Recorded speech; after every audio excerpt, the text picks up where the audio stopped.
Hey everybody, welcome back to Game of Thrones Book Club. Sorry for the 2 weeks that we were off.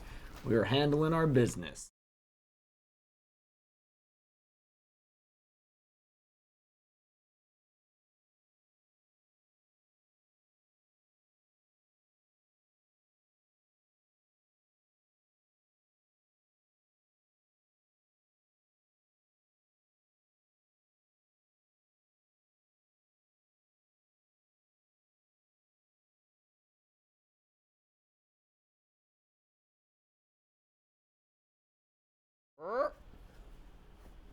There we go. Is that better now? Yeah. Okay. Did they hear all that? I don't think so.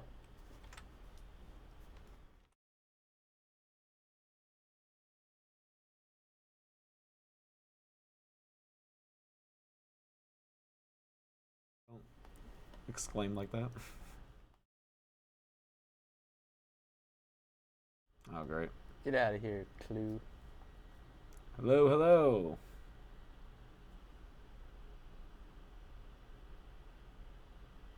I think we're good. Are we live? Yeah, we're live. Oh, hey everybody. Hooray! Let me get the chat capture. Yeah, okay. There we go. Great, okay. Yeah. Hey guys, did you hear my intro, my spiel?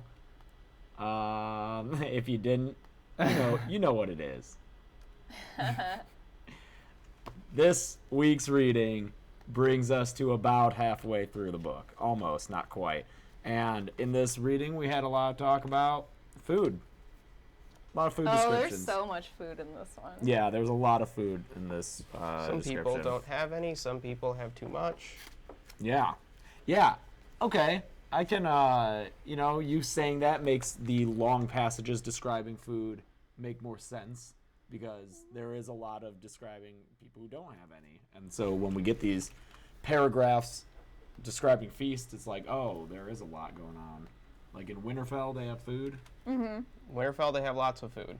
Yep. In the Reach, they have lots of food. Oh, man, Renly's got all the food he could use. All the food, the most food. Plums and peaches, Very luxurious. everything. Mm-hmm. How's everyone doing? This is good coffee. It is good coffee. Yeah. It's a good coffee machine. How's everybody doing? We are very happy that you guys are here to join us. Let us know if there are any audio problems or video problems like we just had a minute ago, but we have a new sound recorder and we can like tweak stuff a little bit it's more fancy. easily. So just let us know. And yeah. Any other housekeeping things to say before we get into it? I'm just trying not to eat Sour Patch Kids too loudly. Like- I realize that it's Ooh. gonna. Chelsea, can you describe the Sour Patch Kids in Martin-esque? Oh God, it'd be like gelatin human shapes drizzled in, or like rolled in sugar, in all the colors of the seven. Oh god, pass those down. I want some. Mm-hmm. Also, we've got some more dire wolves gracing our table today. Oh yeah, Joel bought the whole damn set. So now we have, but they're only the dead ones. Only the dead ones. Oh my God. Right? Only the dead What? ones per the show. Per the show. Yeah, it's true. Did they Yeah. come in a set that was only the dead ones? Yes. Is it called the dead ones? No, but it's saying by the dire wolves who have died on the TV show. Wow. Wow, HBO. Yeah. That's funny. Eric, I think Joel's wearing one of his Winston shirts. Mm-hmm. Stop being poor and buy some good equipment. We did. We just don't know how to use it yet. Anyway, yeah, I think we can start getting into it. It was a longer reading this week than normal, but there were a few. Maybe don't eat those on mic. All 'Cause right. I can hear you. All and right. My ear's not right up against your Yeah, Joel, your shooting master drum. level has to come up. Mine does? No, the whole thing, the master one. Like, yeah. Because there's, like, I'm barely hitting. We got to be hitting in the orange. You got to be getting a lot more out of that master. There you go. A little bit more. Yeah, get a It's lot out of gotta- that master. Yeah. Yeah, but- well, Now we're you'll hear it. yeah, we're Yeah. hitting Now red you'll hear too much people. again. Yeah. Oh yeah. Because, Good job, master. yeah. Okay. It's over. Ready? Yeah, we're gonna talk about Arya 5 first, because that was Well, the first That chapter. was a miserable chapter. Yeah. I mean, not that it's bad, but it's like literally miserable to read. It's an bleak. experience. Yeah. Arya's clash arc is a bummer. Yeah. Is a bummer. What page does it start on? That starts on page 289, the mass market paperback, Yeah, and we that did has read a lot this week. Yeah, that has Arya and the aftermath of the whole Amory Lorch attack on Yoren and the Knights Guard little group. Yeah. Yes. I still think you got to come up a little bit, Joel. I was hitting red with everybody. If I see, yeah. No, but the individuals don't matter. You gotta look at that master level. That's Okay. that's the output that's going to the record. We should have had training off camera. Yeah. Sorry. But I think thought- it's It's fine. Yeah. Okay. There. Now we're good. Okay. Cool. All right. Lucy's here too. Oh yeah, Lucy's here. Don't worry. Cool. Okay, so yeah, in this chapter, Arya is hanging out with Gendry, Hot Pie. We got Lami and we got Weasel, and not a very strong group of individuals. And as Gendry's points strong. out, yeah, he's the only one. Yeah. Him and- Kurz the poacher dies, and then Tarber and Cutjack Run away. vamoose. Yeah, because they were the three in the watchtower that were able to survive because it wouldn't light on fire. I don't know if we ever see Tabber or Cutjack again. I don't know if it matters. I don't think it matters. I don't think we do. Yeah. I don't remember them having a impact. So, I really like right off the bat in this first paragraph of the chapter the detail that Arya is noticing. I think it's something that's been pretty consistent with her point of views since.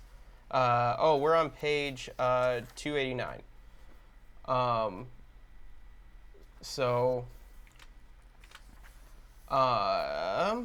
I like this detail. I think it's something that's been pretty consistent with Arya.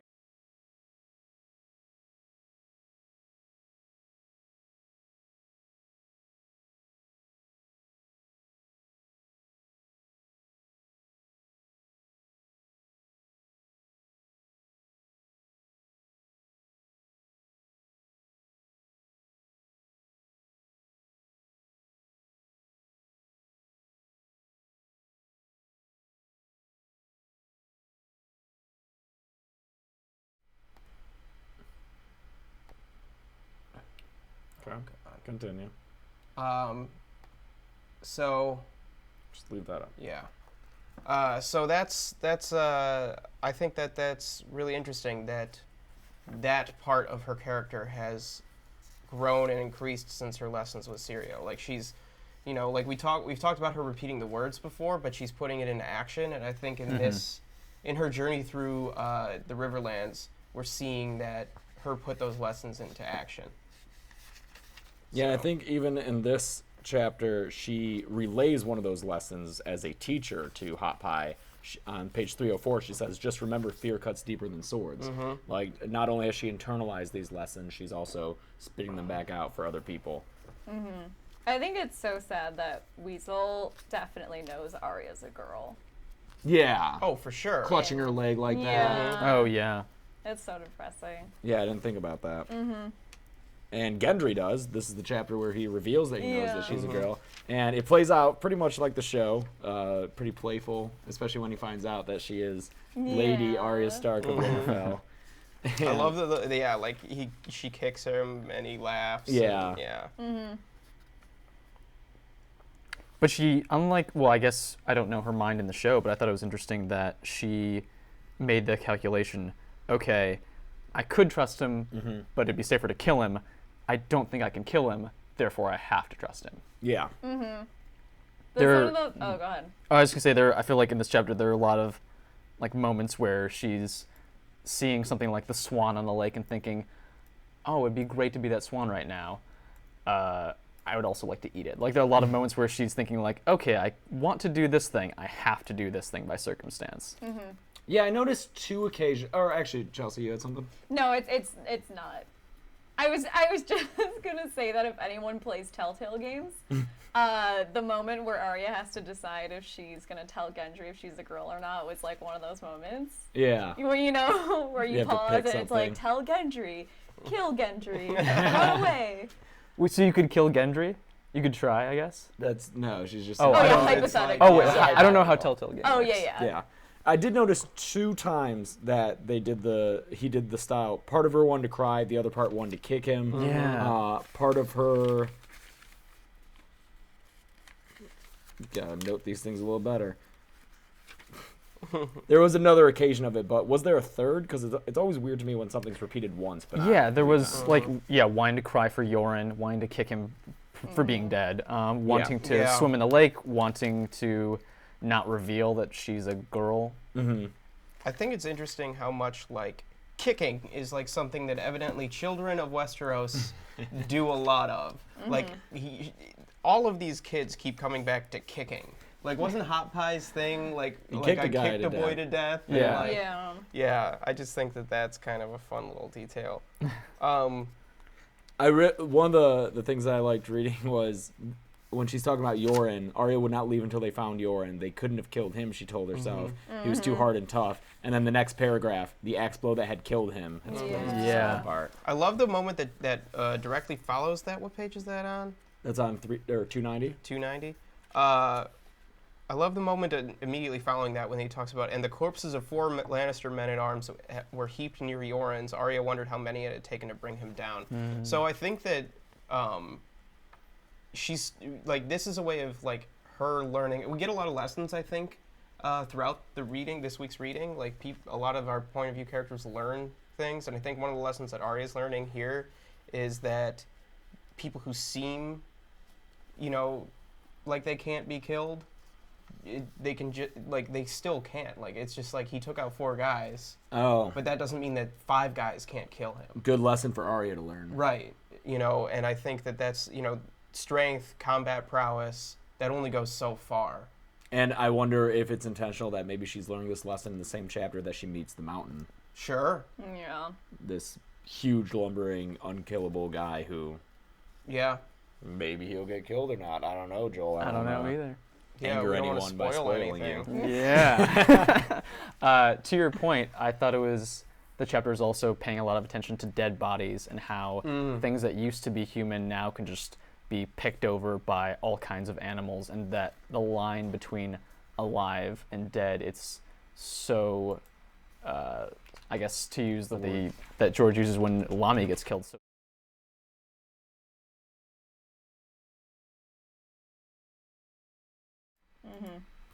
and I think so. It's doing the same thing where it's showing how people can so easily become dead. Yeah, and she makes herself look at the bodies, I guess, as a way to desensitize herself. She, like, forces herself to look at each body one at a time, and, they're just dead bodies. She knows they can't hurt her. She's getting tough. Also, like, the way she just got rid of her shoes and her feet are blistered now, and now she likes feeling the earth between her toes. Yeah. We've made mention before about how, like, connected Arya is to, like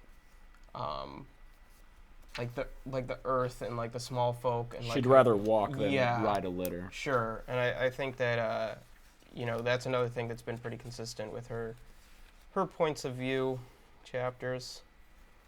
There's some cool imagery in this. A sheet of sun-hammered blue that filled half the world. She talks about the God's Eye.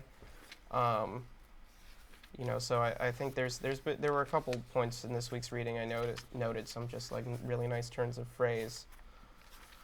Just like really gross descriptions of smells, though. Yeah. Yeah. Mhm. Yeah. I was eating lasagna while I was reading this. And Oh. I was So not good. happy.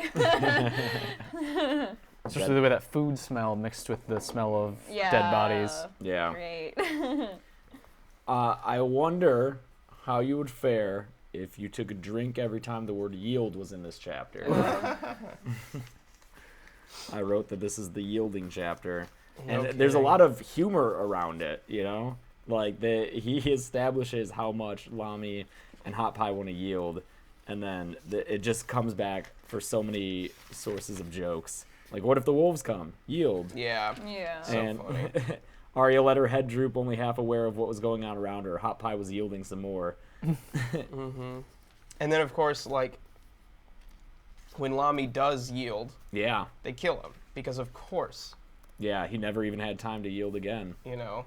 Yeah, and right now the character who kills him is not named. Not in this chapter, but I think in subsequent chapters, she's like, "Oh, it's that guy, It's that the guy guy. who killed Mommy." And I Yeah. forget who it is in the book Oh yeah. because I think it's different in the show. I feel like I feel like the name's like someone who bites or smiles or one of those. No, it's not Biter. it's not 'cause that Biter. was It's not one of the Biter. guys. Or Roar. Oh yeah. Is it Polliver? Is it Cheswick? Oh, it might be okay. Cheswick. I was in thinking this. Oliver of steals the Raph, too. helm. Oh, right? it could be Raph. Raph the Sweetling. Raph the Oh, Sweetling. It is. Oliver does Yeah. steal the helm. You're right. Yeah, that's the thing about the book is we're getting into this territory where we have the Mountains Men, and then they're going to introduce The Brotherhood. no, not the Brotherhood. Well, the the Bloody Bloody Mummers. Mummers. Yeah. Yeah. Are the Bloody Mummers the same as the Brave Companions? Yes, Yes. they Okay. are the same. Okay. One is So- one's a derogatory name. And so Oh, got we it. haven't reached that yet in Yeah. this reading, Yeah. but just giving you a heads up that there are about to be a lot of names. I still get them confused. Yeah. Because it's just a bunch of shitty dudes, and I They're can mostly never... just shitty dudes. I think Keep that's part track. of the point, though, is that it's easy to confuse them because there's just so many shitty dudes. Like you get confused with the Bolton men later too. Like there's it's just a lot of bad stuff happening in the same place. Mm-hmm. It was Show Polliver, yeah.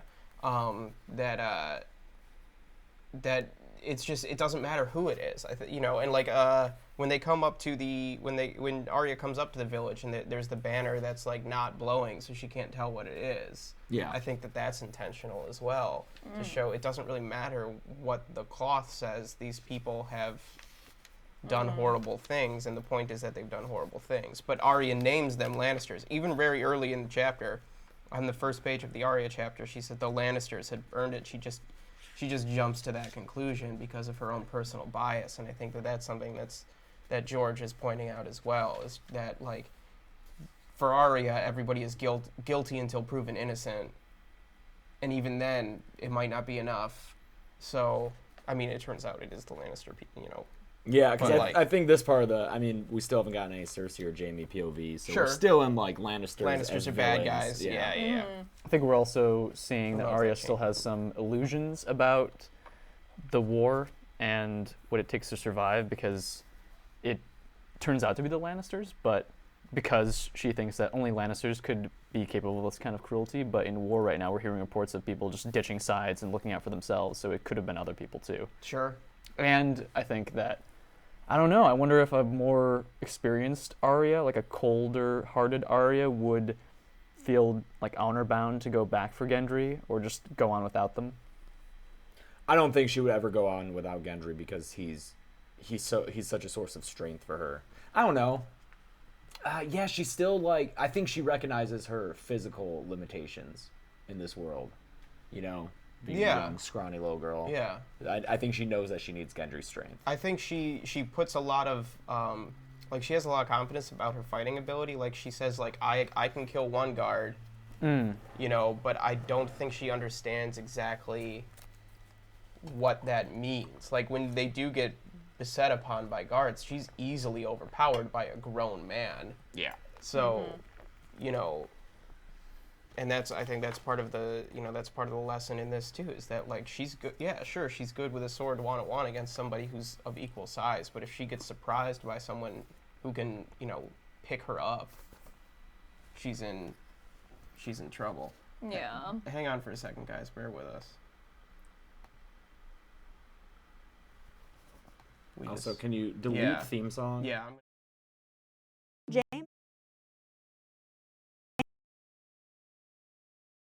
James Chelsea.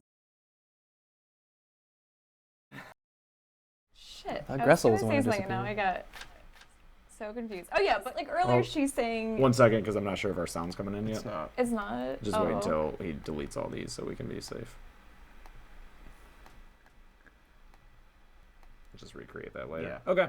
Okay. Now we should be fine. Now that will never happen. Hooray! Now we are good.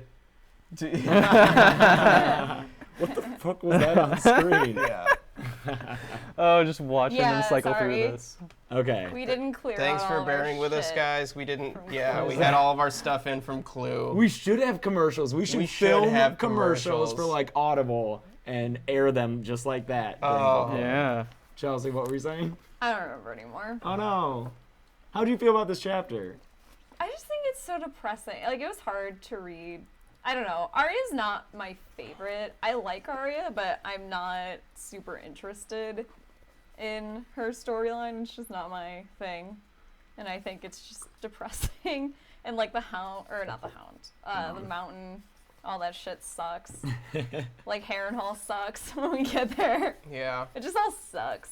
Yeah, we're about to be in Misery Town. Yeah. I do like Gendry and Arya though. Yeah. I do like too. their little thing is so cute and sweet, and like I can't help but think, like, so in Ned 1, I think, of A Game of Thrones, we get Robert saying, "You have I have a son, you have a daughter. We'll join our houses." Oh. Is that ever going to be a thing? Like, there's been weirder foreshadowing. Yeah. Oh. You know, and like they've been through some stuff. If like who knows what's going to happen at several books from now. I don't know if Arya is going to make it through the series. No, I don't think she will. I don't know. George's wife's Yeah. it's don't think it's she like will. her favorite character, but I don't know. I just think it's something that's interesting, especially considering like Arya's resistance to so much about being like a lady. Mhm. But like, what if love is something she can't resist? I'm curious to see if later on Arya still has heart enough to love. Yeah, that's No, the thing. I'm very is- skeptical. Yeah. Yeah, she's. I don't know. I I'm- don't see later Arya. I just like little things like where especially when we get little moments where Gendry is clearly Robert's son, with like his beard is grown in thick and black as briar, like he's tall and strong. He looks and, fierce when he's mad. Yeah. Yeah. All right. um Anything else about this chapter? If you want to not feel like Gendry isn't a good character, you should listen to the audiobook because Roy Dotrice's voice for him is so sad. He makes him just sound really dumb. Like his voice is, I don't know why Bjorn brought you, but he must have some reason. You're still a girl. Why? why? Yeah, oh, it's so nonsense. Like character description of Gendry, like handsome, Yeah. 15. Yeah. Okay. Like let's do this super jowly old man. Makes him sound like a schoolyard I dunce think or something. and I think the actor on the show is does a great job. Yeah. Oh yeah, he's You great. know, as Gendry. So what are we? Bran 2? Bran 3? Tyrion. It's Tyrion. It's Tyrion. Did Five. I totally skip a chapter? Did you skip the Tyrion chapter? No, it's No, such I a- read it. Oh, okay. Oh, Yeah, this is maybe my favorite I chapter. did that Yeah, one yeah, week. And I It's was like like, oh maybe no. my favorite one. Tyrion 5 or This week, Tyrion too. 4? 5. Tyrion 5. This is a cool chapter. Yeah, Tyrion's chapters are great in this book because I remember last time really enjoying this chapter, and now this one was probably my favorite of this week. I think I get the most excited for Tyrion chapters. In Clash for sure. Yeah, because it's that politicking that we all love. That Yeah. King's Landing politicking. Yeah. So Instead I of have reading more to about stinky corpses.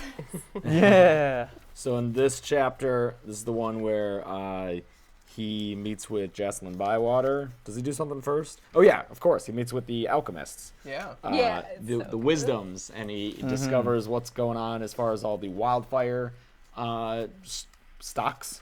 And then after that, Bronn is like, hey, Jocelyn Bywater and Cersei wants to see you. So he goes and sees Bywater, who tells him about Cleos Frey, who has arrived with Robb's terms for peace. He reads them and then goes to Cersei, and that Cersei scene is great too. But yeah, it's a lot going on in this Tyrion chapter. Yeah. It's got wildfire. It's got swirling skirts. Cersei's Oh, yeah. angry swirling skirts. Cersei crying, Yeah. Yeah. which was so surprising. Which to even me. throws Tyrion off. Yeah. Yeah. Yeah. But first, let's talk about these alchemists, the wisdoms. Yeah. I love that they call themselves that. Yeah, That's it's so just a way funny. to distinguish them from the maesters. I'm trying to think of what it reminds me of. Like, obviously there's like nuns or like sister, Yeah. but I'm something more like culty, Yeah. like something from Scientology. I feel like is what it reminds me of, where it's just really weird. It's just totally self-ascribed. Yeah. Like it's giving yourself a nickname. It's like everybody call me the Duke. Like it's Yeah. just not. It doesn't mean anything, and it Yeah. doesn't. And it doesn't mean anything. Like they don't have any kind of like wisdom is different from knowledge, and what they have is knowledge. They know how to make something that no one else does, but they don't possess any type of wisdom. Because if you had wisdom, you would know that this is something that should never exist. Yeah. You know? Yeah. Oh, yeah. Nice call. Yeah. It's a wise man wouldn't be messing with wildfire. right. No. Whoever, if you truly had wisdom, you would invent that and go, I need to destroy the knowledge of this, because it's only going to lead to horrible things, which is what it does. The first alchemist was Robert Oppenheimer. Yeah. Oh, yeah, and fun little trivia for the show, Roy Daltrey, right? Dotrice. He plays the alchemist. Oh God, really? Yeah, he plays the Whoa. alchemist that Tyrion meets I with. don't know It's why. Helene, right? Isn't I it? didn't It know is that. Helene. Yeah. Oh my God, I want to rewatch guys. that scene now. It's so worth going back and watching the Blackwater episode to look at, like, watch the pyromancer when all the wildfire goes off, because everyone else is horrified. Like, Tyrion has this super, like, existential, like, oh my God, I just killed so many people look on his face, and the pyromancer is so excited. It's his baby. He's so happy he gets to use wildfire, and it's really creepy. Oh, that's awesome. He's It's like the worth it. missile performed Good. exactly to specifications. Yeah, it's really good. Ugh, Joel. What is that a reference to? Is it a specific reference or no? Oh, that's to the inventor, I think, of the rockets that the Nazis used. Oh, Yeah, like And the he's- V3 rockets. Yeah, and he's like, Whatever. well, I was happy about the rocket, just not all the people it killed. Oh, yeah. Oh, what's his face? Is that Werner von Braun? Could be, yeah. I wish I Like knew. the rocket scientist? Yeah, like a lot of those scientists in the 40s did some bummer Did stuff. some shit. But Did the some math bad works, bombing. guys. Yeah. Yeah. I love how, I mean, not having read this before and just having a vague sense of what wildfire could do, but not the mechanics of it. I like that that George has worked out in some detail how this kind of magic works that involves spells, but it can be understood in a semi-scientific, semi-analytical way. Like, here's the process that they have to follow. They have rooms with ceilings that can collapse with sand on top of. Like, it's a very thought-through process. Like, they keep it under here because it's cold, because that will prevent it from burning up. Like, there's a lot of thought put into it. Yeah. There's a real world corollary with wildfire. Fireworks. No, it's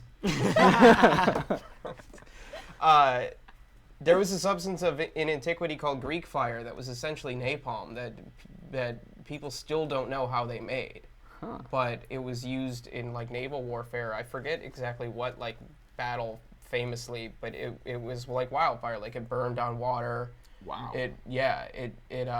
Do you think that's true, or do you think No, that I was think that's just... true. Like there's records of it, and like But, like, are they records or are they tales? no, they're like it's records as much as anything else we have of that time is records. And I think I you know it's scholarly. Like there's no reason to believe it didn't exist. And then it was one of those things that was like lost in the Dark Ages. You know, the burning of the library at Alexandria and stuff. Like it's just how to make that was lost. But you know, it's napalm essentially. It's you know so. I just think it's so fascinating that, you know, that exists. in How this is world. Thoros carrying around wildfire is my question. He probably knows how to make it. Oh, I don't know. No. It sounds like it's a He buys deep it? knowledge. Yeah. But, like, how is he carting it around with him? Yeah, because, you know, Can't, like, jostle it around. we all know that he fights Sandor eventually, and they're in the middle of nowhere. So, yeah, what is he... I don't think at that point it's wildfire. I think at that point it's magic. I don't know. So earlier, well, they mentioned that Robert was always happy to supply Thoros with a new sword because the wildfire would burn it up. Right. So he was using it during, The melees. yeah. Oh, I was gonna say during Pike too. Oh, was he? I would guess, maybe. Probably. Yeah. So I wonder, yeah. How could he afford it? Yeah. How could he cart that? You're right. Like, And did if he the, take that on the a slightest ship? heat, if you can't like put it in sunlight. Just ships it over to the Iron Islands because, like, this will look real cool when I'm over that wall. Balon's gonna get so scared. Whoa! I just had a thought. It's a pretty good thing that the attack happened. Wait, does Blackwater happen at night? It happens at night in the Yes. show. Yeah. Okay, it's good it didn't happen at high noon, because those conditions, sunlight with Oh, just would have good gone call. off wildfire, everywhere? Yeah. that could have gone differently. Yeah, good call. You got all these ripe fruits. Yeah, I saw Gunnar say earlier the parallels between like the fruits of wildfire in this chapter and like the fruits in Renly's camp. Like they're super pointed out. Oh, Yeah. because so many of Peaches those and people pears will and- get consumed by wildfire? I mean, potentially. That's not confirmed books. What? No, No, I'm talking about Renly's- Renly's forces. They don't know. But they go over to Stannis. Not all of them. Not a lot all of them do. But a lot of them. Sure. Yeah. But Oh, just, you know, just I think, preparation yeah. for war versus enjoying, okay. Yeah. you know. That makes sense. Yeah, the fruit for Tyrion is actually a weapon, whereas Renly's just having a good time eating some fruit, playing at war.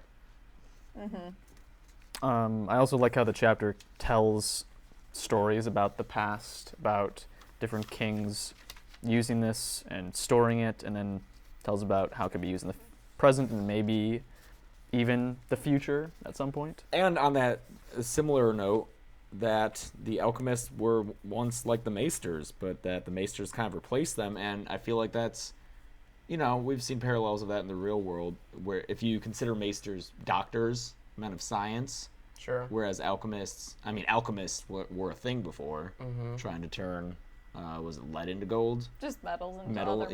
Yeah, metals into other metals, Yeah. which isn't possible, as far as we know. Yeah. And I like how it's just tricks, and they try to make themselves relevant with, oh yeah, we put a spell on these floors, and Tyrion's just like, you mean it's like just a clever trick? Yeah, and then, that line gave me pause. I was like, wait, what? Although I wondered, What is the spell? yeah, I don't know, could it be a spell? I feel like they're saying some things that No. Tyrion No. dismisses, I- but they're actually true. Like about the dragons later. I don't think so. I think that it's like it's been so many hundreds of years since there's been magic.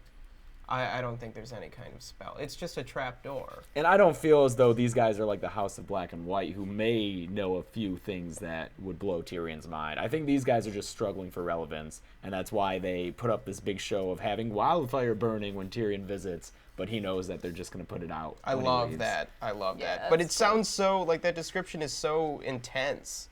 Like, the black and the green, like, those colors. And especially because, now we're picturing the green from the show.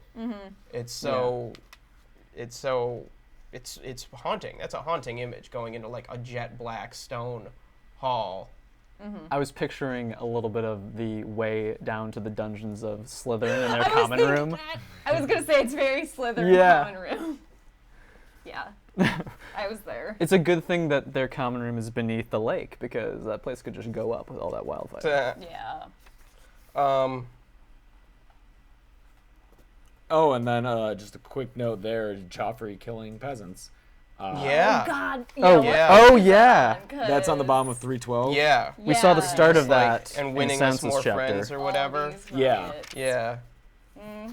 Joel's right. We saw a similar incident in Sansa's chapter. Now it just keeps happening. They want food, and I don't know if Joffrey himself shot any arrows, but the idea of a king, like, actually shooting an arrow to kill some of his subjects is so messed up to me. Yeah. Yeah. Yeah. He reminds me, I really like learning about, I've been reading a little about Louis XIV, like him building Versailles. He was all just like divine right of kings, and like even if his people are suffering, he's not a human, he's like a god basically. And I feel like that's how Joffrey sees himself, like he's gonna eat all the best food because he deserves it, like he is divinely appointed. And his people, like, so many people died building Versailles, and there was one point where one of the workers' mothers came and asked Louis for her son's body, and he had her thrown in prison because he's like, how dare you, like he sacrificed himself to build like a god his palace, you know, Yeah. and that's like how Joffrey sees himself. Like, Yeah. how dare you, like, I don't care that you're starving. I have to eat. I'm king. I think that's like George uses stuff like that with like Maegor the Cruel in building the Red Keep. Yeah. And like, killing everybody who knows the secrets of the palace and everything. Yeah. Yeah. So after that, he visits with Bywater and runs into Sir Cleos Frey. No, yeah, the terms. Cleos Frey says the River Lords are burning their own crops to try and starve us. Is that true? No. You don't think that's true? You think that's I Lannister think propaganda? That's Lannister propaganda. Yeah. Wait, what was that again? What'd you say? Cleo says that the River Lords are burning their own crops to try and starve us. He does acknowledge that Tywin's foragers are torching every village and putting the small folk to the sword. So he's not saying that everything going on there is the River Lords doing. But he's saying that they're also torching their own. But I don't know if that's true. No, why would that be true? I think that what that is that's he's trying to stir some action out of Tyrion. He's like, we gotta they're running out of food. We gotta do something. You think Cleos Frey came up with this himself to try to spur Tyrion Lannister into doing something, or do you think Who said that? He was a Stark prisoner. Yeah. He could have been, maybe as they're going through the Riverlands, that could have been what his captors were telling him to get a better response, maybe? captors? Well, Yeah, I don't. who would be escorting him? Whoever was escorting him. I don't know if Yeah, Anyone from the Starks? Would they come? But I don't know what that would get them. I don't know. But more of Tyrion thinking like that's the way of war. But we do see, because, earlier there was Tyrion thinking to himself about, like, the guy who had grievances about his land and life being destroyed. And he was like, well, that's what war is. Here it is, he repeats that, but it's a little expanded with that self-aware thought of remind me to thank the gods that I was born a Lannister. Mm-hmm. So at least that's him being like, yeah, this is war. Sucks for them. Like, just glad it doesn't suck for me. Privilege. Like someone comparing Joffrey to Yzma in Emperor's New Groove. Like, you should have thought of that before you became peasants. It's like, what was it you wanted? Food? Yeah. And then I really like that Tyrion, he's such a good leader with the clay pots that he asked for from the alchemist. Yeah. Green paint, if they splatter, that guy's done. Oil on fire, if they burn themselves, that guy's done. Yeah. Again, it's like why Tyrion's really tragic to me. Like, if Tyrion wasn't born the way he was born, especially if he didn't kill his mother in childbirth, he and Tywin would have been such a force. That's why I hate so much the secret Targ theory. But it doesn't But I matter. kinda It's like fine. it. It's still He's his still dad. his dad. Ned is still Jon's dad. You would argue that Ned is still Jon's dad. Yeah, but Jon doesn't kill Ned. Like, it's so much more tragic. I don't know. I'm fine with Secret Targ. I agree with you. I have not read the full extent of But the you're books. familiar from the show. Yeah, what yeah. happens. Well, but I'm saying in the show, there's no evidence for Secret Targ. Well, maybe sure. in the books there will be, and then I'll be There's more very okay with little. it. But come on. I agree with you, Chelsea. Though they would rule the galaxy together as father and son. Yeah. Absolutely. Tyrion also sees a preacher, a prophet, in town. Yeah. Preaching against Yeah. the Lannister rule. I mean, he's not wrong. The prophet? Yeah. Well, he calls him a little monkey demon, though. Oh, okay. Well, that's not fair. That's a step too far. That's a little too far. But everything else, yeah. Like, It made me everyone's starving. That sucks. Yeah. No, for real. It made me think that Tyrion, it's part of the tragedy of this book that for all the good he's doing, he's not receiving any credit. So I feel like he's really good at strategy, manipulation. Maybe he'll get better at it later, or maybe he does on the show, but he needs to be better about propaganda within the city because people are just so hateful of him and he's doing everything for them. But I think that that's one of his flaws, though, is that Tyrion's like, I did this thing and it's great. Yeah. Everyone like the people should see. know Yeah. that I did this and it's great. When no one does. If things get better, they just assume that they think it's the gods, or they think that that's just the way things are, or they would attribute it to Joffrey Yeah. or something. He needs a Kellyanne Conway. That's sadly relevant today. Is like, it's so often the case where someone can do something really great, but just because of like how they are or how they look, it's like they have to do so much more for anyone to give them that credit. Yeah. Yeah. Acts aren't enough. Spin is more important sometimes. Yeah. Yeah, facts? Those don't exist. What are facts? I like that we get a sort of foreshadowing, possibly. We get a good mention of the High Septon, and that Yep. people are real pissed at him. Oh yeah. Yeah, the prophet is foreshadowing a lot going on. A lot of stuff. Because it's the peasants being, or the small folk, I should say, being more and more unsettled, and that's going to erupt pretty soon. I kind of want to give a warning for that chapter, too, because of Lawless. I forget how graphic it is. Yeah. It's bad. And It's then not good. mentions in successive chapters. Honestly, the rest of the friggin' series, like, Yeah, just giant trigger warning, because it gets really graphic. I mean, surprisingly more graphic than the show. But it's also, the prophet is also introducing religion and how the people who are faithful to the Seven, like you said, are upset with the High Septon, how Tyrion's not getting the credit for the stuff that he's doing, and how the people know about, like, the Lannisters' incest and, like, that it's affecting them. And right now, the hoots of derision almost drown out the people who support him, and Tyrion takes solace in that, but it's a big red flag that's just going to get worse and worse. So, like, that one paragraph alone is like, here's the shape of things to come.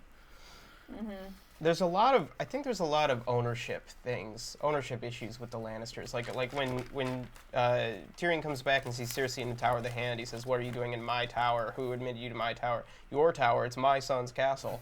Like, and there's all the bickering over.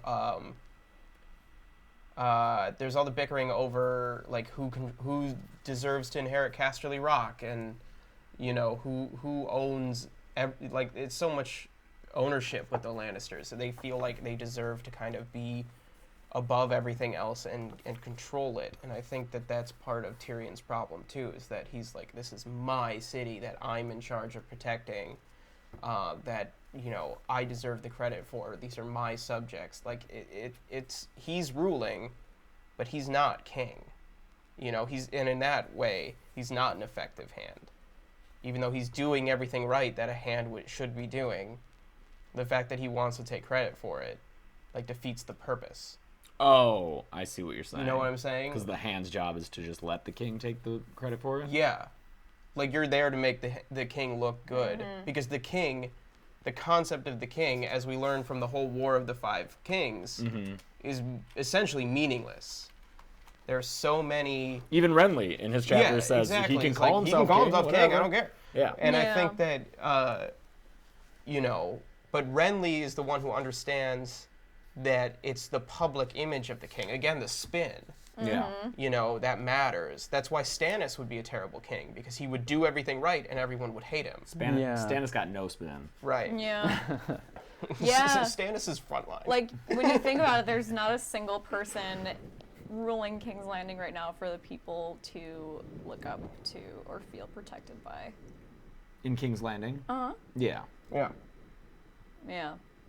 Like, if you had someone who had the public image of Renly with the domestic policy, I guess, of Tyrion, prosperity reigns. Yeah. Yes. You know. Well, even if, you know, I mean, the city's starving, even if you have someone in a position who the people look up to and can say, like, I know this is tough right now, but we're going to get through it.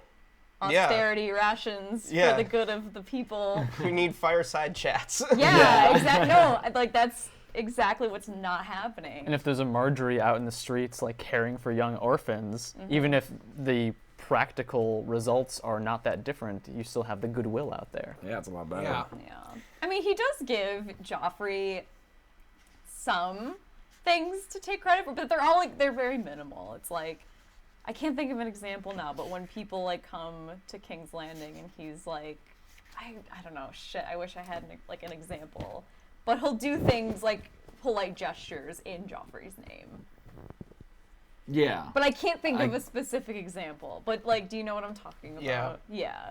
But that's about the extent of it. I think he doesn't want to give Joffrey any more credit than that. No. Yeah, because he Yeah. wants the credit. Yeah. I think he maybe at one point wanted to try, but Joffrey does enough on his own. Like, he's doing enough tweeting on his own that his nature's going to come through and he can't shine that turd. All right. He also meets with Cersei. Well, that egg is hatched. Let's see what color the chick is. I Yeah. love that. Yeah. Martin has so much fun He's got a writing Tyrion. Hatchimal. Oh, there was one line earlier in the chapter too that was great. When he's coming out of the Alchemist Guild, he says he was waiting for his escort of burned men. Given his purpose today, it seemed a singularly appropriate choice for his Yeah. guard. Yeah. Yeah, Ugh. like Tyrion enjoys so much how clever he is. Yes. Yeah. Yeah. Yeah. And it's Martin Well, flexing and that. it's like he says he talks about how he dressed warmly, and then later he says to the pyromancer, like, well, you told me to dress warmly, and I did, and you told me to be careful and well. Like when he talks about how he wants the clay pots, and that's just a joke for him. Yeah. Yeah. Like, He doesn't even say what he's going to do. yeah. When Tyrion tells Cersei about how Myrcella could very easily be in danger staying in King's Landing, and how Stannis and Renly would mount her head, I love it's just a one-line paragraph, and Cersei began to cry. It really gives the impact that Tyrion feels too. Aegon the Conqueror bursting into the room, riding a dragon, and juggling lemon pies. I love that. That's his comparison to Cersei crying, and then it makes him feel bad for her, and he even like tries to console her. And when she wrenches away from him, like it hurts him, which is strange because I mean he's never shown any love for her. I don't think. Yeah. I think it's something that he can't help but feel, and he hates it. Like it's something where like he was like it should have hurt, but it should not have hurt, yet it did, and that's something that frustrates him. Like he wants to treat Cersei totally as a separate enemy, the way that he treats like Pycelle or Littlefinger, but there's still like it's that Lannister pride that's so important. He still needs to, even though he wants to defeat her, he just wants to bring her to his side. He doesn't want to lay her low in the same way that he wants to Pycelle. Which I think is something that frustrates him. Like it'd be easier to deal with her if she weren't a Lannister. I think. Go ahead. Someone asked earlier why can't Cersei just refuse to send Myrcella away, and I'm wondering what you guys think. I honestly think that Tyrion genuinely convinces her that it's the right thing to do, and she's not going to ever admit that she thinks that it's the right thing to do, and lets it happen. For agree. sure. Yeah. Yeah.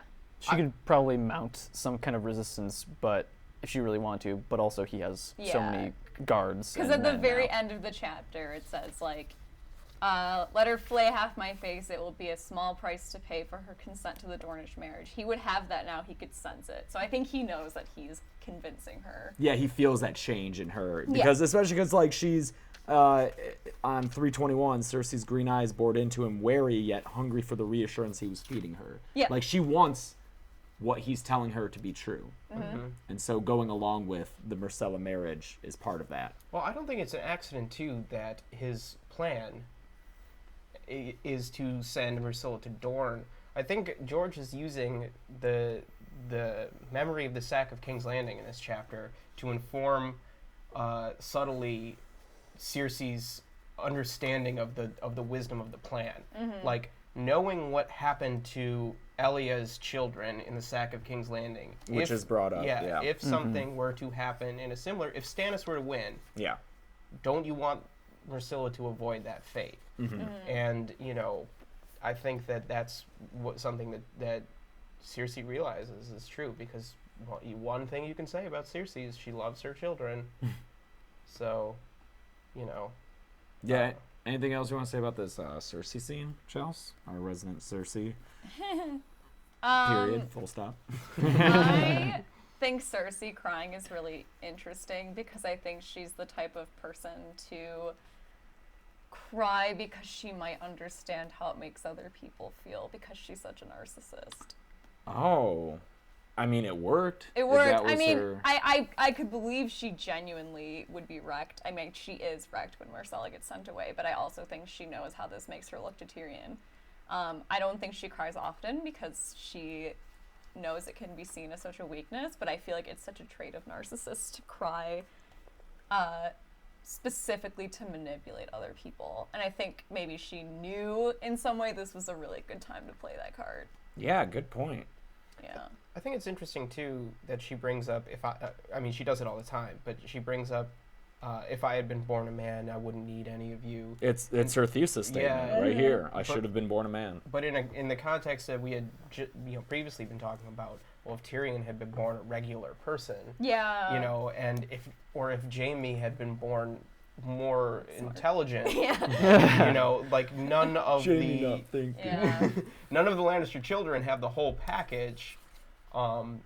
If Tywin had more compassion, I mean, they each have their own flaw, and I think it's very smart of George to take the things away from them that he did, and it makes them such rich characters that they each have in each other what the other needs. Oh yeah. And I think that that's such a great thing to look at this kind of triad of the Lannister children, that they all have something that the other wants, and the fact that they can never have it. It makes them so tragic, and it really informs, makes them more sympathetic as characters, and I really think it just makes it such a rich journey to go on with these characters, especially once we get more into Storm and Feast, where we get Jaime and Cersei. Anything else about this chapter? Yeah, I feel like, like what you were saying is what makes the Lannisters and starts to make the Lannisters relatable, even though we're positioned right off the bat to see them as villains. It's like that, like everyone has that thought, if I were more this, if I were more that. There's no one that doesn't think that about exactly. something about themselves. Yeah, no one thinks Yeah. I'm perfect the way I am. So I think, we're Essential. starting to empathize more and more with them. Oh God, Gunnar, if Joanna had more life. God damn it. Oh.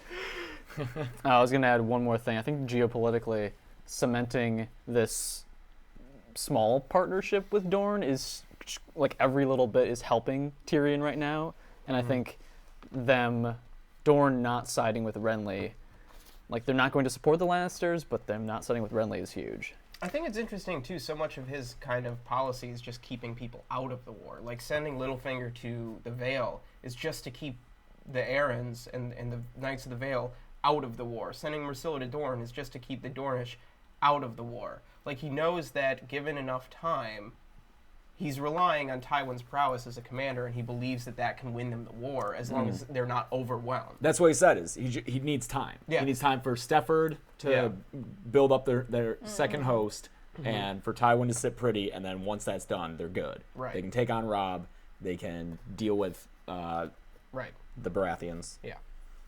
Super Baratheon brothers. Okay, moving on to Bran 3.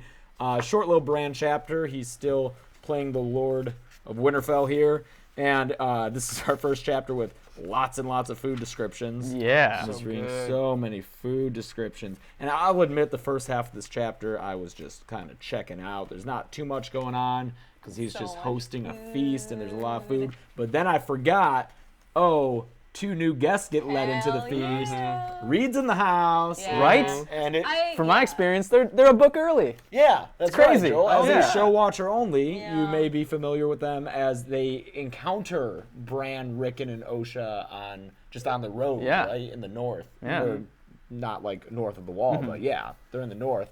And here they're presented as guests.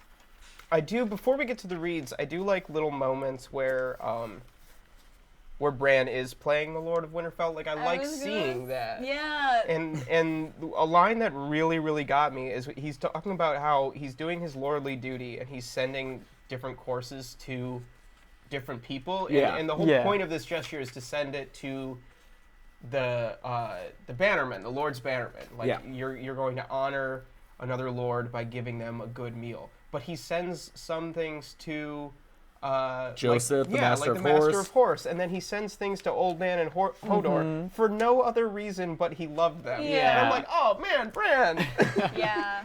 adorable. I kind of love overall in the structure of this chapter that you see him being the best he's been so far at being a lord, and Oh, he's, yeah. he's successful at it. He's showing, the right responsibilities, the right courtesies, giving food to the small folk, but then it's also showing, like, he's looking down at them and feeling how he knows some of them, he doesn't know others, but they're all foreign to him. Like, that distance of a lord is starting to creep in. As if he still sat in the window of his bedchamber looking down on the yard below, seeing Yeah. everything yet a part of nothing.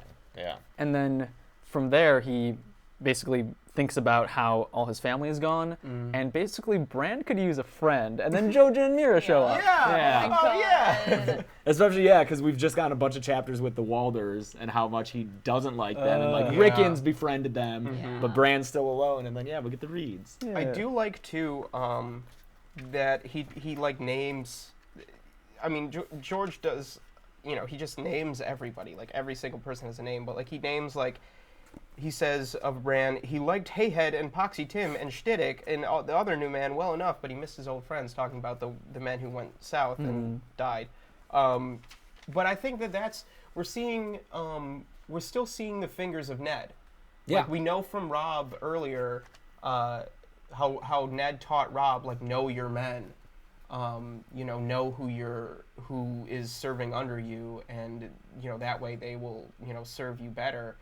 And here we see Bran exemplifying that as well. Like he knows the name of his like stable people, and I think that that's something. Maybe part of it is his age, but I think that that's also the teachings of Ned, still carrying through. Like Ghost of Ned Stark is throughout this entire series, and I think this is one way that it shows up. Thanks, Sword in the Darkness, for this fact. The actor who plays Jojen and the actor that plays the current Mountain are the same age. That's so weird. What? So that means they're a fair That's fight. so weird. Yeah, totally. Yeah.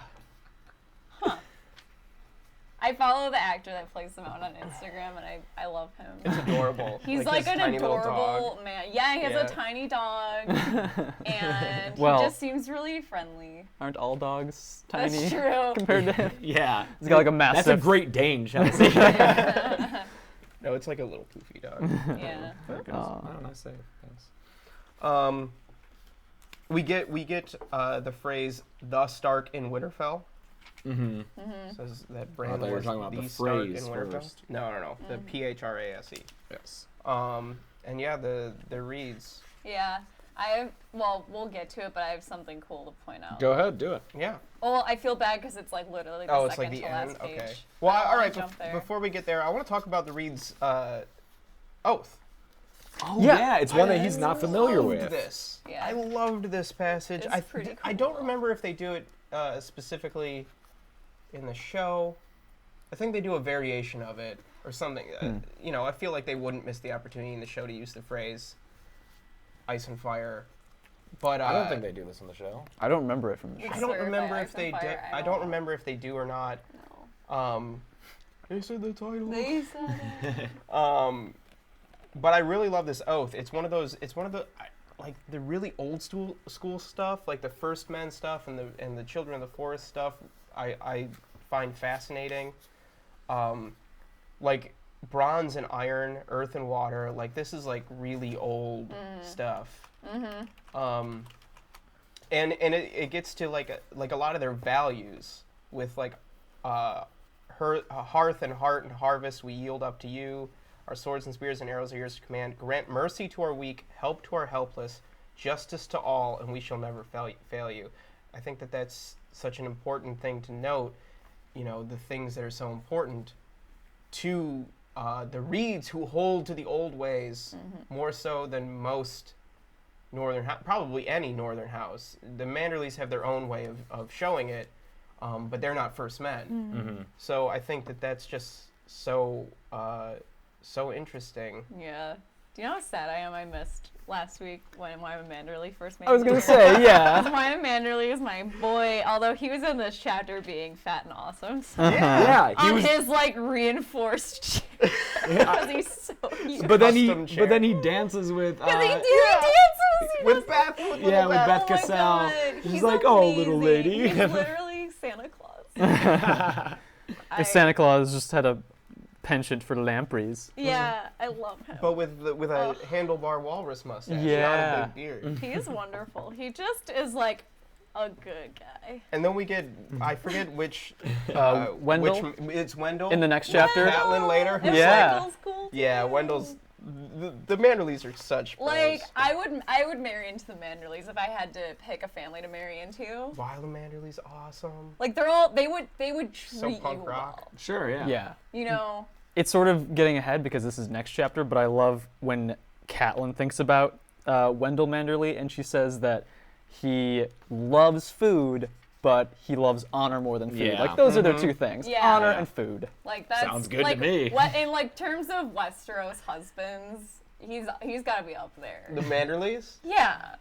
Sure. Because, That'd you be know, so great to you. Just Yeah, treat they would people A right. treat big well. port city, like in White Harbor. A portly Imp- city. food, yes. Oh, there we go. We had to get one in. Yeah. Chelsea, what was your note? Since I feel like we're at the end of the chapter Well, okay, so we're talking about the Reeds, and in their introduction, I forget who says that the Reeds are. It was said that they were a cowardly people who fought with poisoned weapons and preferred to hide from foes rather than face them in open battle. So they have this kind of weird shit reputation for that, which is interesting because their house has been around for so long, so it works. But people have a code, and but then at the very end, I gotta find it. So, okay. This is a quote from Ned talking about Sir Arthur Dayne. The finest knight I ever saw was Sir Arthur Dayne, who fought with a blade called Dawn, forged from the heart of a fallen star. They called him the Sword of the Morning, and he would have killed me but for Helen Reed. Father had gotten sad then, and he would say no more. If you remember in the show, The Tower of Joy, and this, I can't remember if people had issues with this, but I remember it was a thing. People had issues with it, and this is why I think, that's the way it had to have happened. I think Howland Reed did kill Arthur Dayne from behind. Yeah. When Arthur Dayne was about to attack Ned, and that's why Ned gets sad here and doesn't explain further. Because that's not a fair fight. And, Yeah. and Ned, I think we had it a lot in Game of Thrones, and I think that we get it now, and every time it comes up, the Tower of Joy comes up, Ned had so much respect for Arthur Dayne and was in love with his sister, and I think that that's something that's really important to keep in mind. Like, Howland Reed saved his life, but at what cost for somebody like Ned? And to have like the finest knight he ever knew. Killed in like the sneaky. I wonder if that soured relations between Ned and Howland, because Howland. They never see each other. I don't know if they ever see Yeah. each other after that. Howland never comes to Maybe Winterfell. it just made it weird. Yeah, made it awkward. It was like, thanks. Like they experienced that together, and now it's not the same anymore. Yeah, well, Howland Reed does something out of such strong loyalty, but does it at the cost of honor, and Ned would not be okay with that. Yeah. Right. So I think it does happen that way. Yeah. Do we know what the Reed house words are? We don't know their words. Their sigil There's is just an an alligator. alligator. Oh, is it? Yeah. Yeah. It's cool. like a. Well, at least I think on the show, it's like a circle. It's like an alligator and like a circle. With, It looks like a Legends of the Hidden Temple. It team. does. Yeah. It looks like a forgotten team T-shirt from the show. The Green Gators. Yeah. I love though, like a lot of people the phrase obviously have a bad view of the Reeds and the Crannog men, but Sir Roderick tells Bran that they actually do eat frogs and stuff, and Bran just thinks, well, maybe they don't have sheep and cattle. Yeah, I love that. It's just such a inclusive, enlightened thought by Bran. And then I love that at the end of that same paragraph, the girl caught him staring at her and smiled. Bran brushed and looked away. I still think something romantic is going to happen between agree. Bran and Mira. I agree. Whether or not it goes both ways or not, I think that one will have feelings for the other. If not, they have feelings for each other by the end of their journey together. And especially now, noticing this plant right away, and I think that Bran is going to respect her martial skills as something that he envies in a way that other men might not, because of the culture and everything. But I think that I just like that little detail. We still don't know. Back to your point, Chels. The book could do Tower of Joy differently, and there still might be warging involved. Oh. Oh yeah. Yeah. Oh man, it's so weird that we don't have any weird time travel stuff in the books yet, there was in the show. Oh, and Javier just checking in with the age. Bran is 8. So Mira's what, 13? 15. How old is Javier Mira? would know. I don't know. It says she's like around Rob's age. Yeah. And Rob's still 15? Oh, or Rob is he is 16? 15. I so forgot that Bran was 8. I thought he was I like know, 12 right so now. Abby. Arya's Kids like grow up fast. 10. Sansa's like 13 or 13. Well, because I don't know. in later books, like, Bran starts thinking about her a little romantically, I feel like. Yeah. Like, as... Mira's John's age, so like 14, 15. Okay. I don't think I'm putting romantic notions on young kids. I think a boy of 8 You're- would look at somebody like Mira and Yeah, be, like, you get interested crushes in her. at that Yeah, age. You get Yeah. crushes. You know what you're doing to them is you're Anakin and Padmeing them. Oh No! my God! Never mind. It's literally There's the nothing exact romantic same at all. age Mira walks in and difference. Bran's like, "Are you an angel?" Are you an angel? I hate snow. It's wet, it's cold, and it gets everywhere. Okay, chapter closes out with a wolf dream where Very the- cool. Yeah. Oh, yeah. Cool wolf dream because the reeds are there and Jojen's not scared at all. And we see a lot more of the mental connection between Summer and Bran because it's from Summer's point of view, but Mira, some part of him whispered, some wisp of the sleeping boy lost in the wolf dream. I think that's like the first kind of acknowledgement that we get within a wolf dream that like Summer is kind of aware. Is Bran? Yeah, Yeah. that So he weird. has a human within him, like residing in him, Yeah. or that Bran is kind of aware that he is it's cool. It's an evolution of these wolf dreams that we've been seeing. Yeah. Did we point out all our little dire wolves that we have? I We forget. did. Yeah, we did. Okay, I was Because probably. yeah, they're all throwing dead. Yeah. out. Oh yeah, we. Yeah. Okay, Is, we did talk about that, that's true. Is this Catelyn 2? Or Yes. Did I It is label Catelyn wrong? 2, yeah. It is? Uh, Jeez. I. Oh, and also it's Jojen saying this is not the day I die. Yeah. Interesting. Yeah. Yeah, there's he some knows that. some mystery around the Oh my reeds God, being it's planted. like Big Fish. In what way? In Big Fish, the dad, the whole time he's like, "This isn't how I die," and he knows, or it's not how I go. Oh. And he knows the whole time because he looks into the witch's eye and sees how he dies. That's Yeah. right. Anyway, I like that movie. That was a tangent. I Anyway, had a couple of was a good stray notes real quick.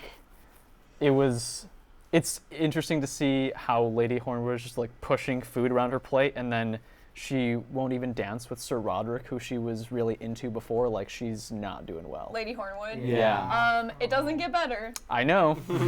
Doesn't get better for Lady Hornwood. Yeah. Why is she so sad right now? Has she been arranged to marriage, or is it just? No. No, she's No, just, she's just she a knows her sad situation person, is yeah. so fucked. Like, Yeah. her being a single woman right now is like the worst time she could be a single woman. Yeah. In a time of war. They can't offer her much protection right now. Nope. Yeah. And it's frustrating because that whole chapter, it was from last week, but where they're arguing about like who should marry her. I'm like, just marry her to fucking anyone. Like, just do it. Yeah. And have Yeah. them live it when, like, just anything. Just get her out. Ah. Save Lady Hornwood. This also might be, I don't know. So we have Can this like. live in the fingers too soon. Just No. kidding. Oh my God! I know what that means. gotten Oh, that far? yeah. finished I read ahead. Sorry. Oh, Chelsea. I know. This is also like the last time we have like a bountiful, joyous, like well-stocked feast. Everyone's like happy and stuff. And I'm just thinking about the future of Winterfell. Oh, yeah. Yeah, maybe she should have eaten while she could. Oh. God. So, hey, why don't we do things intelligently, and why don't you plug Audible and stuff right now? 'Cause Oh, that's right what, now? That's true. I It's will. like midway between, you Oh, know. because now you're stuck. Now, yeah, now now you're you're hooked. stuck. If you enjoyed Joel's descriptions of the audiobooks and would like to experience Roy Dotrice yourself, you can use a link in the description below to sign up for Audible, and you get one free book for doing so. You could use it for A Clash of Kings, or if you're already through A Clash of Kings, get A Storm of Swords. And if you do so, you can we get a little bit of a kickback from that, which is great. We funnel all of that right back into improving the quality of videos on the channel. You might see our fancy new mixer on screen. Yeah, so if you're tired of our streams sucking ass sometimes, Yeah. this would help a lot because it's expensive to actually run a really smooth stream. There's Yes. a lot of stuff, a lot of There's moving a parts. lot of moving So we're parts. trying, but it would help a ton. And And you can just hit also cancel. listen to how Roy Dotrice does crazy voices for everything. Gunnar is right. The pronunciation of Brienne is Brienne. No, stop it's it. not. It is. Where's he getting like extra I don't know. from? That's so. Brian. If you prefer a hard copy of the book, we also have links to purchase them on Amazon, and it'll get us a small little kickback Yeah. if you use those links. Also, we have a Patreon that you can donate to where there are rewards for that. And I would also like to take a moment to just say, hit the thumbs up on this video, give it a like, and make sure you're subscribed to the channel. Yeah. Is that it for our plugs? I think so. Oh, hey, I have a cosplay page. Oh, yeah. Yeah. Yes! I'll plug that. Hey, I think I still. I think I still have those pictures in here. Oh, cool. Yeah, I set up a cosplay page on Facebook. It's Chelsea Rebecca Cosplay, and I just posted. I have a link to my website, Instagram. My website, I just posted a really crazy walkthrough of how I did my red Cersei dress. Very cool. Yeah. So make sure you go to, on Facebook, Chelsea Rebecca Cosplay. Yeah, so there's gonna be a lot of Game of Thrones content. Yeah, on let's there, see so. if we can see some of the costumes you've made. Boom. Oh, there. look. Oh, look at that. She made all 4 of those. Yep. And right now she's almost done with an egret. Mm-hmm. And then you're making some non-Game of Thrones stuff too, like the I'm Flash. making the Flash. I'm making Queenie from Fantastic Beasts and Belle from the new Beauty and the Beast. So there's gonna be a lot of cool stuff. Yeah. Yeah, Chelsea Rebecca Cosplay. Yep. So And definitely it's check that out. chelsearebeccacosplay.com. Oh, that's you got that? Yep. Nice. Nice. Oh, we can start including that link in the description. Too. Hell yeah. Yeah. So yeah, check that out. Support her because she's amazing at it, and I'm very proud of her for doing it. Thanks. But yeah, a lot of Game of Thrones stuff on there. I want a costume. I just gotta. All right, so we have 3 chapters left, and all 3 of them were a little longer. I feel like most chapters are about 10 pages on average, and Oh the my 3 God. of these I were thought 20 I was pages going each. crazy. I I was thought like, so am too. I such a slow friggin' reader? That John chapter was long. It's Yeah. so long and I it's mean- so cold. I get cold when I read about them being cold. So in Catelyn 2, it's her getting to Renley and seeing that tournament that he's having where Brienne wins and her Catelyn just having that internalized misogyny. Yeah. Love it though, but Yeah, yeah. I think, okay, I'll talk So about that a little explicit in bit. this one. I feel bad for jumping ahead, but I find Catelyn and Brienne really, really interesting. I love Brienne, and I'm so excited we finally get to see her. She's one of my favorites. Like, she makes me want to cry. Just think about Brienne and just, like, Cersei's my girl, but I ship Jaime and Brienne so hard. Oh, for sure. God, I love them. Anyway, I think yes, it's internalized misogyny. I also think Catelyn craves order. She needs things in their place at all time. Like her being so obsessed with Jon being a bastard, it's like out of order. It's like her life order is fucked up. Brienne, a woman, no, that doesn't, like, everything's gotta be in its place. And I think stuff like that drives her crazy. Yeah. To your point, her dream is Bran was whole again. Yep. Yep. Arya and Sansa held hands. This is how stuff should be. Rickon was a baby. Robb was playing with a sword. Her children are her children still, and Ned is in her bed, smiling. Yep. Like her dream. Like you're exact. That's a great interpretation of Catelyn that I don't know if I've heard.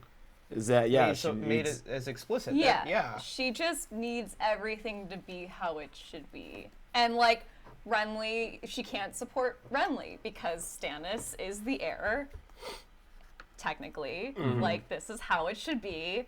Like, maybe you have a bigger host, maybe you'd be a better king, but, you know. And yes, she is also very classist, I agree. Yeah. For Yeah. sure. Yeah, she's never interacting with small folk the same way that even Ned would. I don't know if she's the most classes when you got like Cersei, who would gladly just like murder peasants. Yeah. Yeah. But They're classist in different ways. Yeah. Catelyn sees lower classes as, like, still people. but they're people who should be playing their lower class role. Yeah, Cersei doesn't think about the lower classes at all. Catelyn would not approve of Arya Gendry. No. No. For not at many all. reasons. Yeah. But yeah, the other driving thing for Catelyn at this point is, I mean, it says it all over this chapter, is that she's being strong and she's tired of being strong. Yeah. Like, That was such a great observation for George to make, that it makes sense. Like, she wants that luxury of being able to be afraid or fearful and just be comforted by someone else, but she has to remain strong because, like, she's the only one who can do these things. Yeah, I think that's true. I love that he pointed out that detail. Yeah. Yeah, and it's one of those internalized things that we don't get quite as much in the show, of just her. Michelle Fairley does a great job of portraying it, though. Yeah, Yeah. absolutely. Yeah. But yeah, it's not as explicit where it's like, oh, she is just exhausted because she has just had to be strong and she wants to be weak, but now is not the time. I love that right off the bat they have breakfast and she's like, nah, oats and bread are fine. And then they go to Renly's and it's like, oh, yeah, so this is why you guys move so slow. Yeah. We get Sir Wendell with oats and bread. What could be better? Yeah, he's like, no, yeah, that sounds great. That sounds great, yeah. Yeah, this is why he'd be such a good husband. Yeah. And you're like, no, oh yeah, that's fine, honey. no roast quail. That's sure. It's yeah. okay. Yeah, Yeah. love him. Manderley's. Manderley's man. We also learn as she's thinking about where she left Robb that Robb is intending to march and not for Harrenhal. And I love that in the Tyrion chapter. Yes. Tyrion's just like, well, he's going to march for Harrenhal, and Sir Stefan's going to raise the host, and they're going to crash him between the two. And it's like, well... Well, no, the two things Tyrion thinks Robb will do is either just wait, Yeah. or if he marches for it'll be Right. for Harrenhal. And yeah, Catelyn's chapter reveals like Robb's like, no. But I Tyrion got is tricks. banking on Sir Stafford having the time to raise his host. Yes. And Robb has the foresight to know not to give him that time. And the foresight to threaten Catelyn with sending the Great John in her stead. Yeah. Deft for a boy of 15. To clarify, or do we know where Renly's heading? Or Renly, Robb. At this point, explicitly, I don't think so. Okay, that's No. what I thought. Yeah. I was worried I was Where missing something. is it? The Golden Tooth. Oh. Yeah. Okay. I think... Which is west. Which is Yeah, west, that's yeah. the opening to the Westlands, right? Right. Yeah, Westerlands? and you Yeah. can't get through. Apparently, there's only one way, and the Golden Tooth controls it. So going there would be folly. Right. Apparently. I really like when she remembers her dagger wound. Catelyn, there's the line, "Dawn came cruel, a dagger of light." Right. So good, right? And then, a couple paragraphs later, she's thinking about the dagger that had cut up her hand. And I love the use of the phrase "bites deep." Valyrian steel bites deep. When we have the Arya chapter and the repetition of the phrase "a fear cuts deeper than swords." I think that cutting deep, you can't ignore that connection. Especially like you pointed out, Joel, when she's she can't allow herself to be weak. She has to.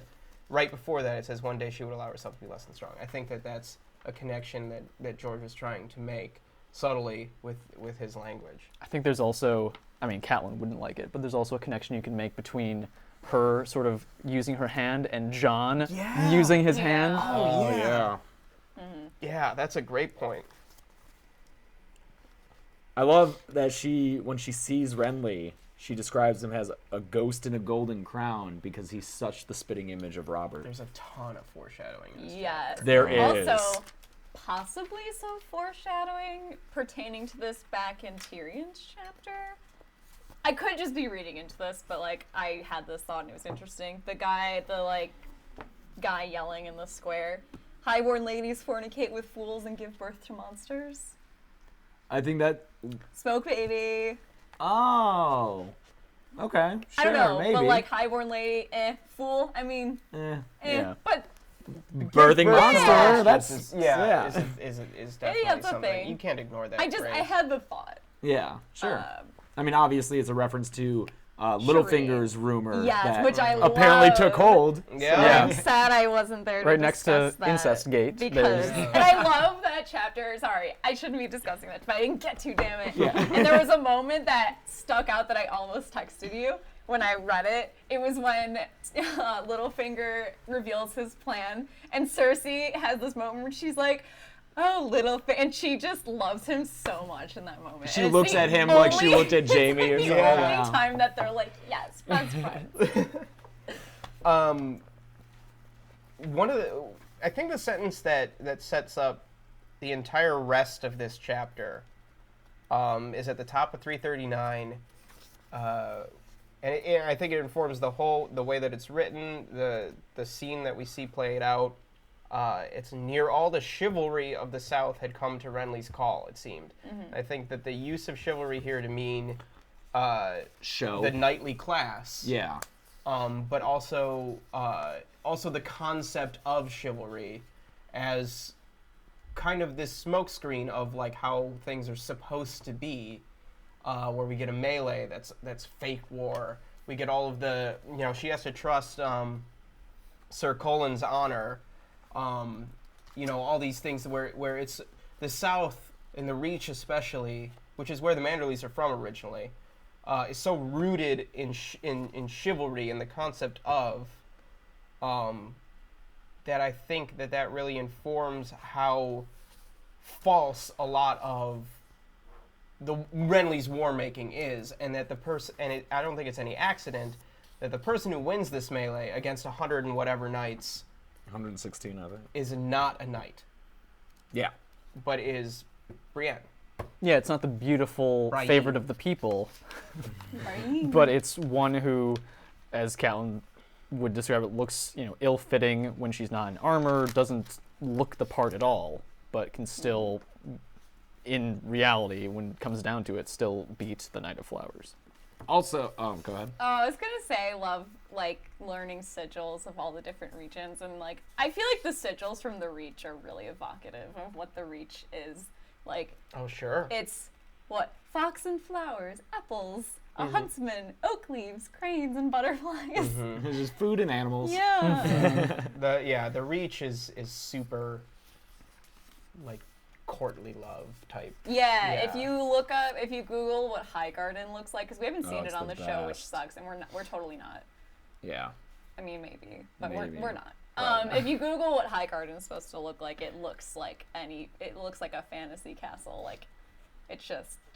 It looks like medieval times, kind of. like medieval times is inside of there. Here's a question. Blackstar2990 asks, why do you think Tarly follows Renly? He seems to dislike frivolousness, but is Team Renly. Well, he's sworn to High Garden, and High Garden is with Renly. Yeah. And, one makes it easy, but I mean, it's a huge host. Yeah. It's a huge host. Right now, I think a betting man would say Renly's Renly. going to come out on top of It's this. as Sir Wendell says, a fearsome lot of men. And if it Yeah. weren't for black magic, I'm sure Renly Renly would have would've fared. won? Yeah, he probably would have won. Yeah. He has such a huge host, and it's really this, sneaky thing that takes him out. And as Catelyn makes clear in her thought process about Robb's numbers dwindling, it's just a numbers game. And Tyrion talks about too how they don't have enough men.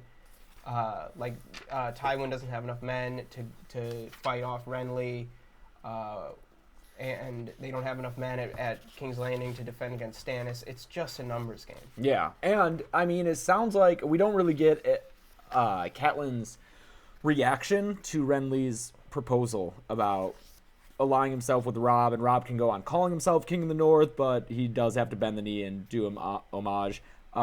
She doesn't have an internal reaction to this, so we don't know if she thinks Robb would go for it. But if he did, Robb and Renly together definitely would have come out on top. That's one of the big tragedies of Clash, is this idea that if Robb had, if they had agreed to that arrangement, everything would have been fine. Yeah. And so let's talk about Renly as a leader, since he's proposing that to Catelyn. I think that this chapter has been the strongest portrayal of Renly so far, and the one that makes me wish show Renly was like book Renly. Because this Renly is so great. Yeah. And It's a shame because it's not the actor's fault. it's No, not. it's no. not the It's a actor's fault at miscast. all. The act. Well, it's not even sure, he could look a little bit more warrior-like. Yeah. But it's not even. It's just the writing, where so Yeah, much of the that's writing true. in the show for Renly is focused around his sexual identity. Yeah, and you don't get the image of him as Okay. oh, he's a force. Yeah. Speaking of, Yeah.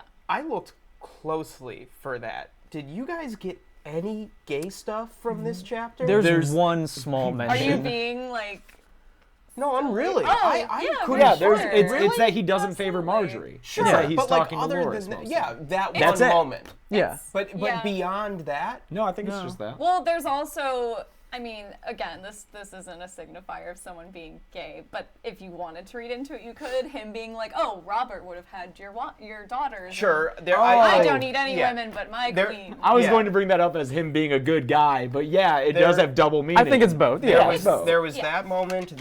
He was talking to Loras, not Marjorie, and there's all his stuff. Like his tent is so opulent. If you which yeah, I if you want to guess. read into that, But, I like, don't know. I don't think you can't No, tie his that. Littlefinger No, 'cause is here's what I think. opulent. Here's what I Sure. think. I don't think him being gay and the opulence is a link. I think it's more that I was really looking. yeah. I think it's more that Renly is trying to project an image. And a big part of projecting that image is like playing war. Everything is beautiful. They have a joust. He has a beautiful bride. Yeah. But he's not that. You know, he's Yeah. not in love with her. He's just playing at being in love with her because it's the image he has to project. Yeah. Sure. And anyone thinking the Rainbow Guard is a big indication. Yeah, it would be, but Martin has said I believe that. That I he didn't genuinely know. Oh yeah, I don't think he knew. the Rainbow Guard is a nod to the Seven. And that's Yeah, it. because we get a lot of imagery about how because they use crystals and it's a prism to scatter light into the colors of the rainbow. That's where it comes from.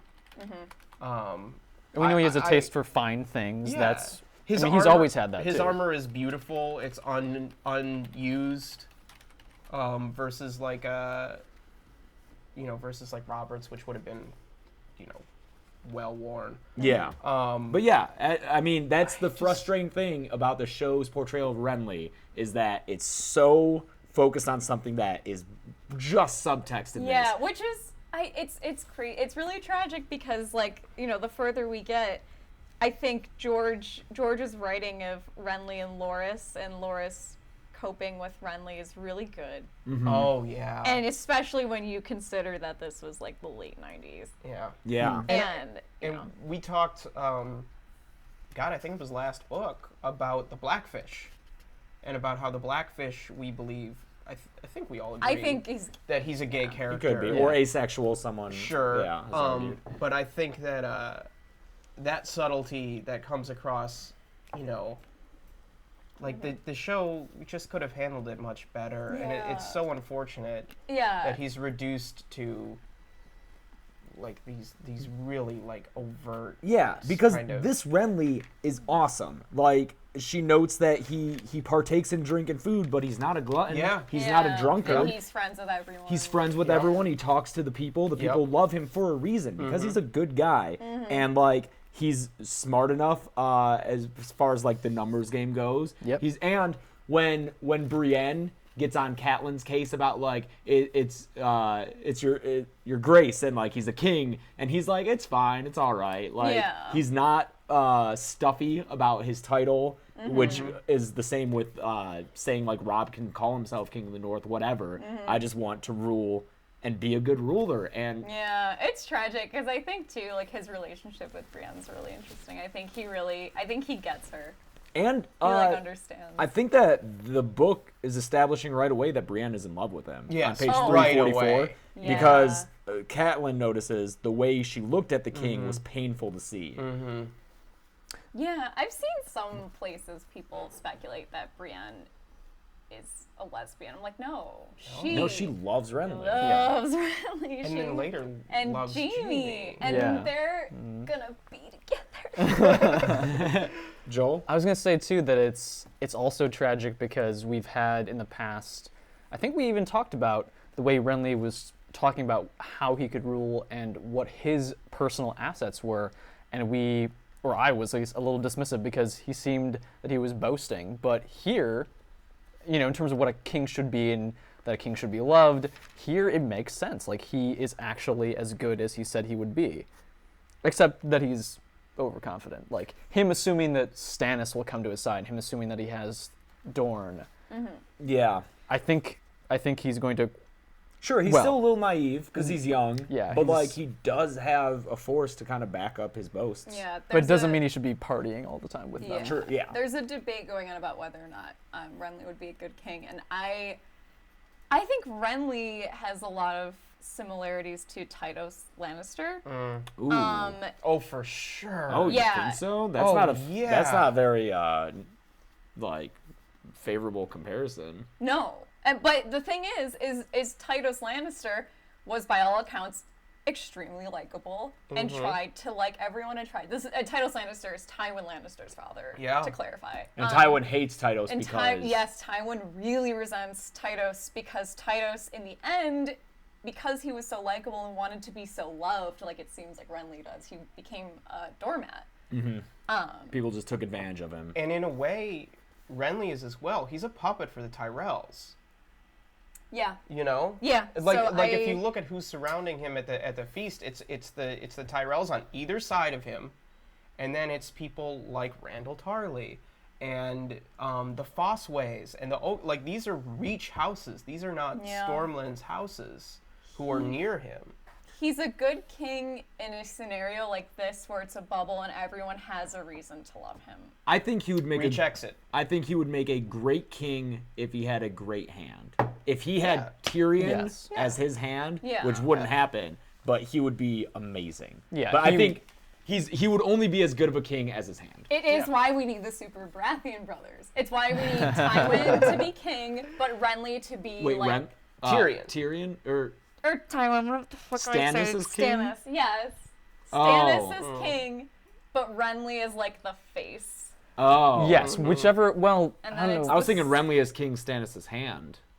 But Stannis It would never Yeah, work. That's the read it thing. back. You need, Yeah. like we were saying previous, we need someone who's going to endear the people and create goodwill, but then we also need someone who would prevent, like a Tytos Lannister, from being in debt to everyone because he doesn't want to actually trying enforce the to law. please everyone. Yeah. Yep.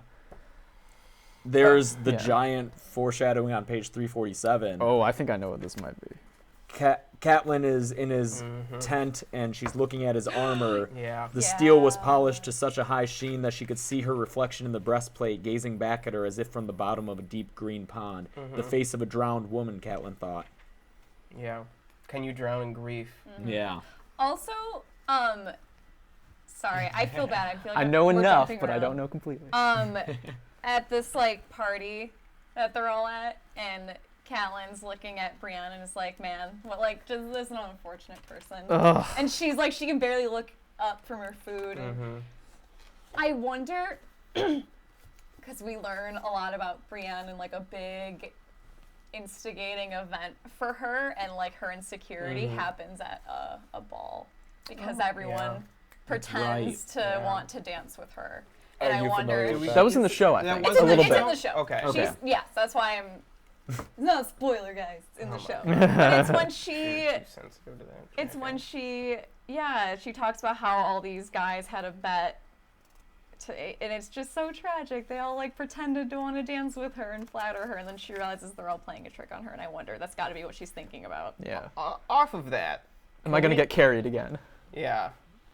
Can we talk about, is there any creature on Earth as unfortunate as an ugly woman? I mean, What? What do you... No. I was pointing out what a clever joke I made, because I was like, she's going to get Carrie, like the movie again, with everyone liking her. But they're I all gonna know. laugh at you. Yeah, that Catelyn quote really stuck out to me because, I mean, in a society like Westeros, arguably our society too, Yeah. where a woman's greatest value is her looks, could argue that. No, sure, yeah. Yeah. It's fucked up. But yeah, I mean, that's fucked up. Yeah, she doesn't see her value yet in anything else. Yeah. And yeah, overall, we just see this stark contrast between these two armies that she's, like the desperation and scarcity that she's just gone through in the Riverlands, and the opulence and carefree attitudes. Like, we get the line that's just a thesis statement for Renly's army of, like, these are the nights of summer and winter is coming. Oh, that's such a great fucking line. It's so good. I love that line so much. In 350, on the bottom of 351, Renly takes Catelyn up to the roof, and he wants to show her something, and it made me think of Joffrey and Sansa.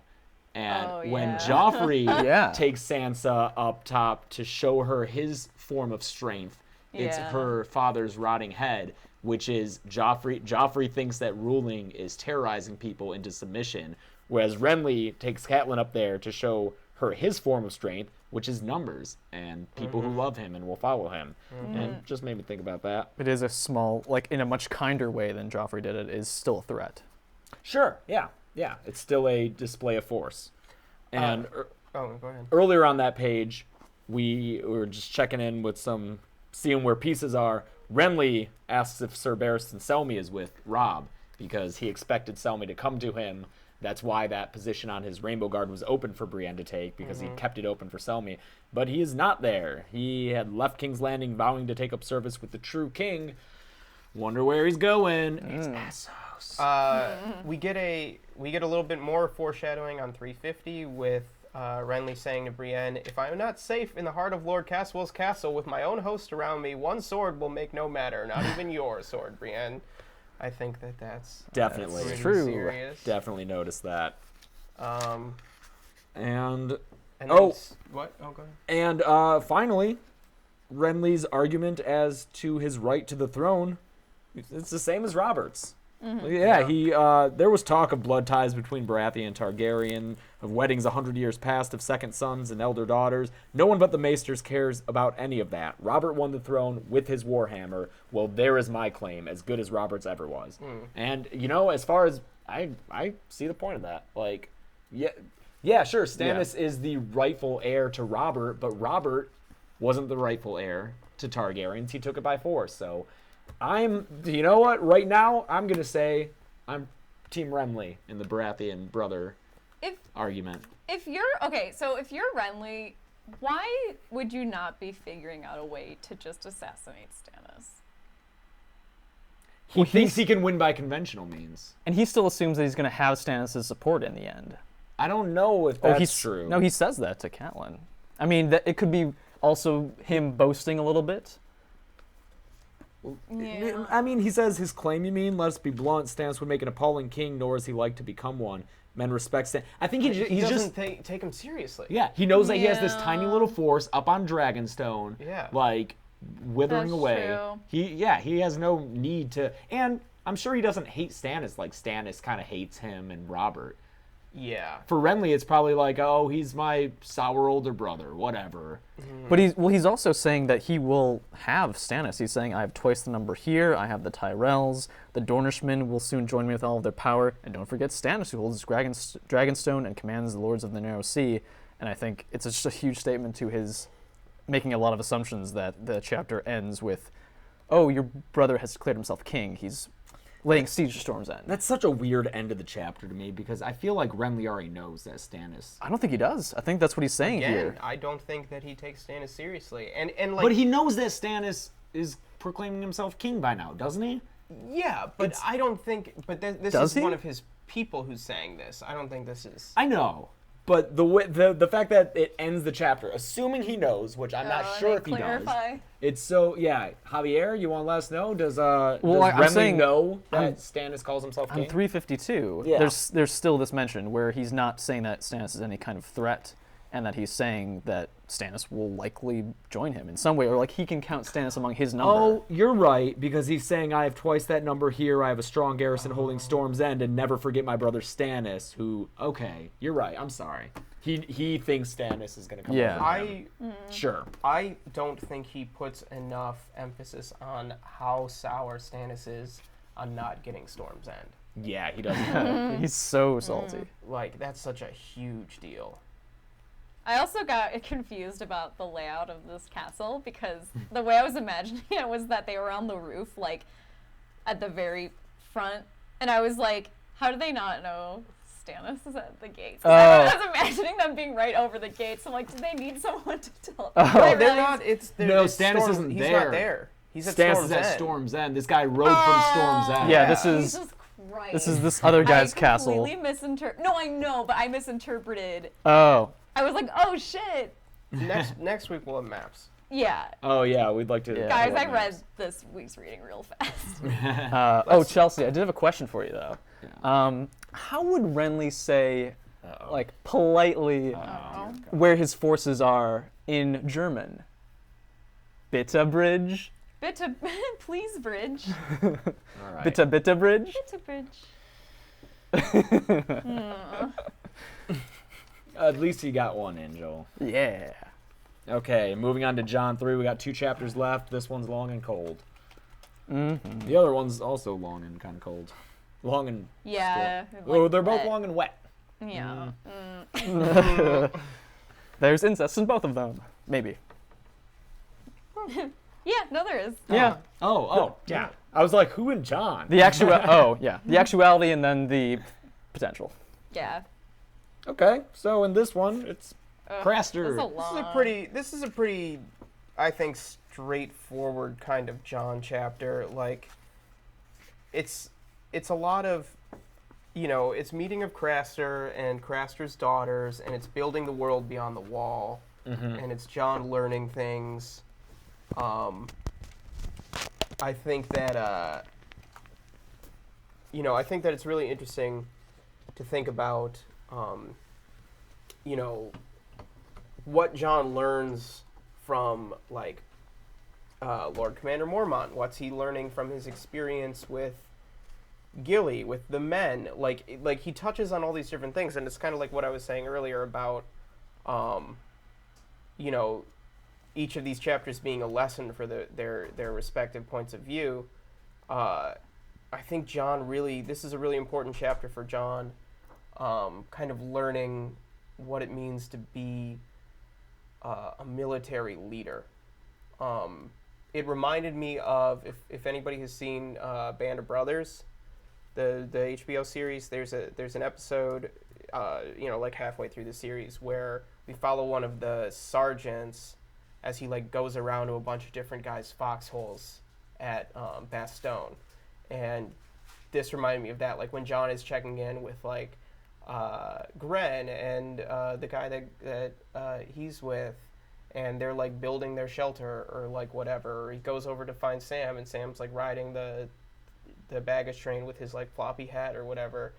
And John checks in with Dolorous Ed. He checks in with the Lord Commander. He's taking a lot of different positions within the chain of command, and he's touching in on what it means to be at each of those levels. And I think it's important that he has perspective at the Lord Commander's table inside Craster's Keep, where it's warm and there's food, and down in the muck where it's cold and wet. And I think that's such an important thing for John to learn.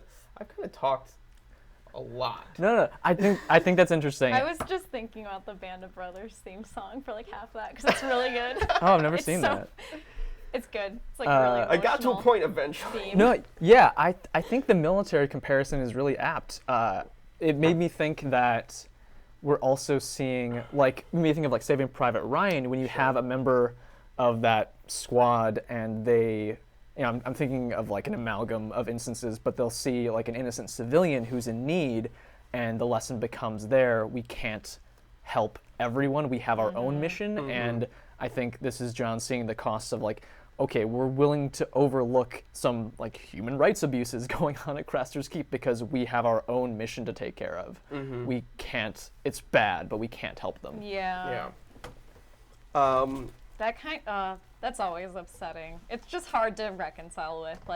You can't help everyone. I mean, it's true, but I like how on the second page of John's chapter on 355, when Dywin said, Dywin's awesome, by the way. yeah, he's an old seasoned ranger, and he says there's worse out in the forest.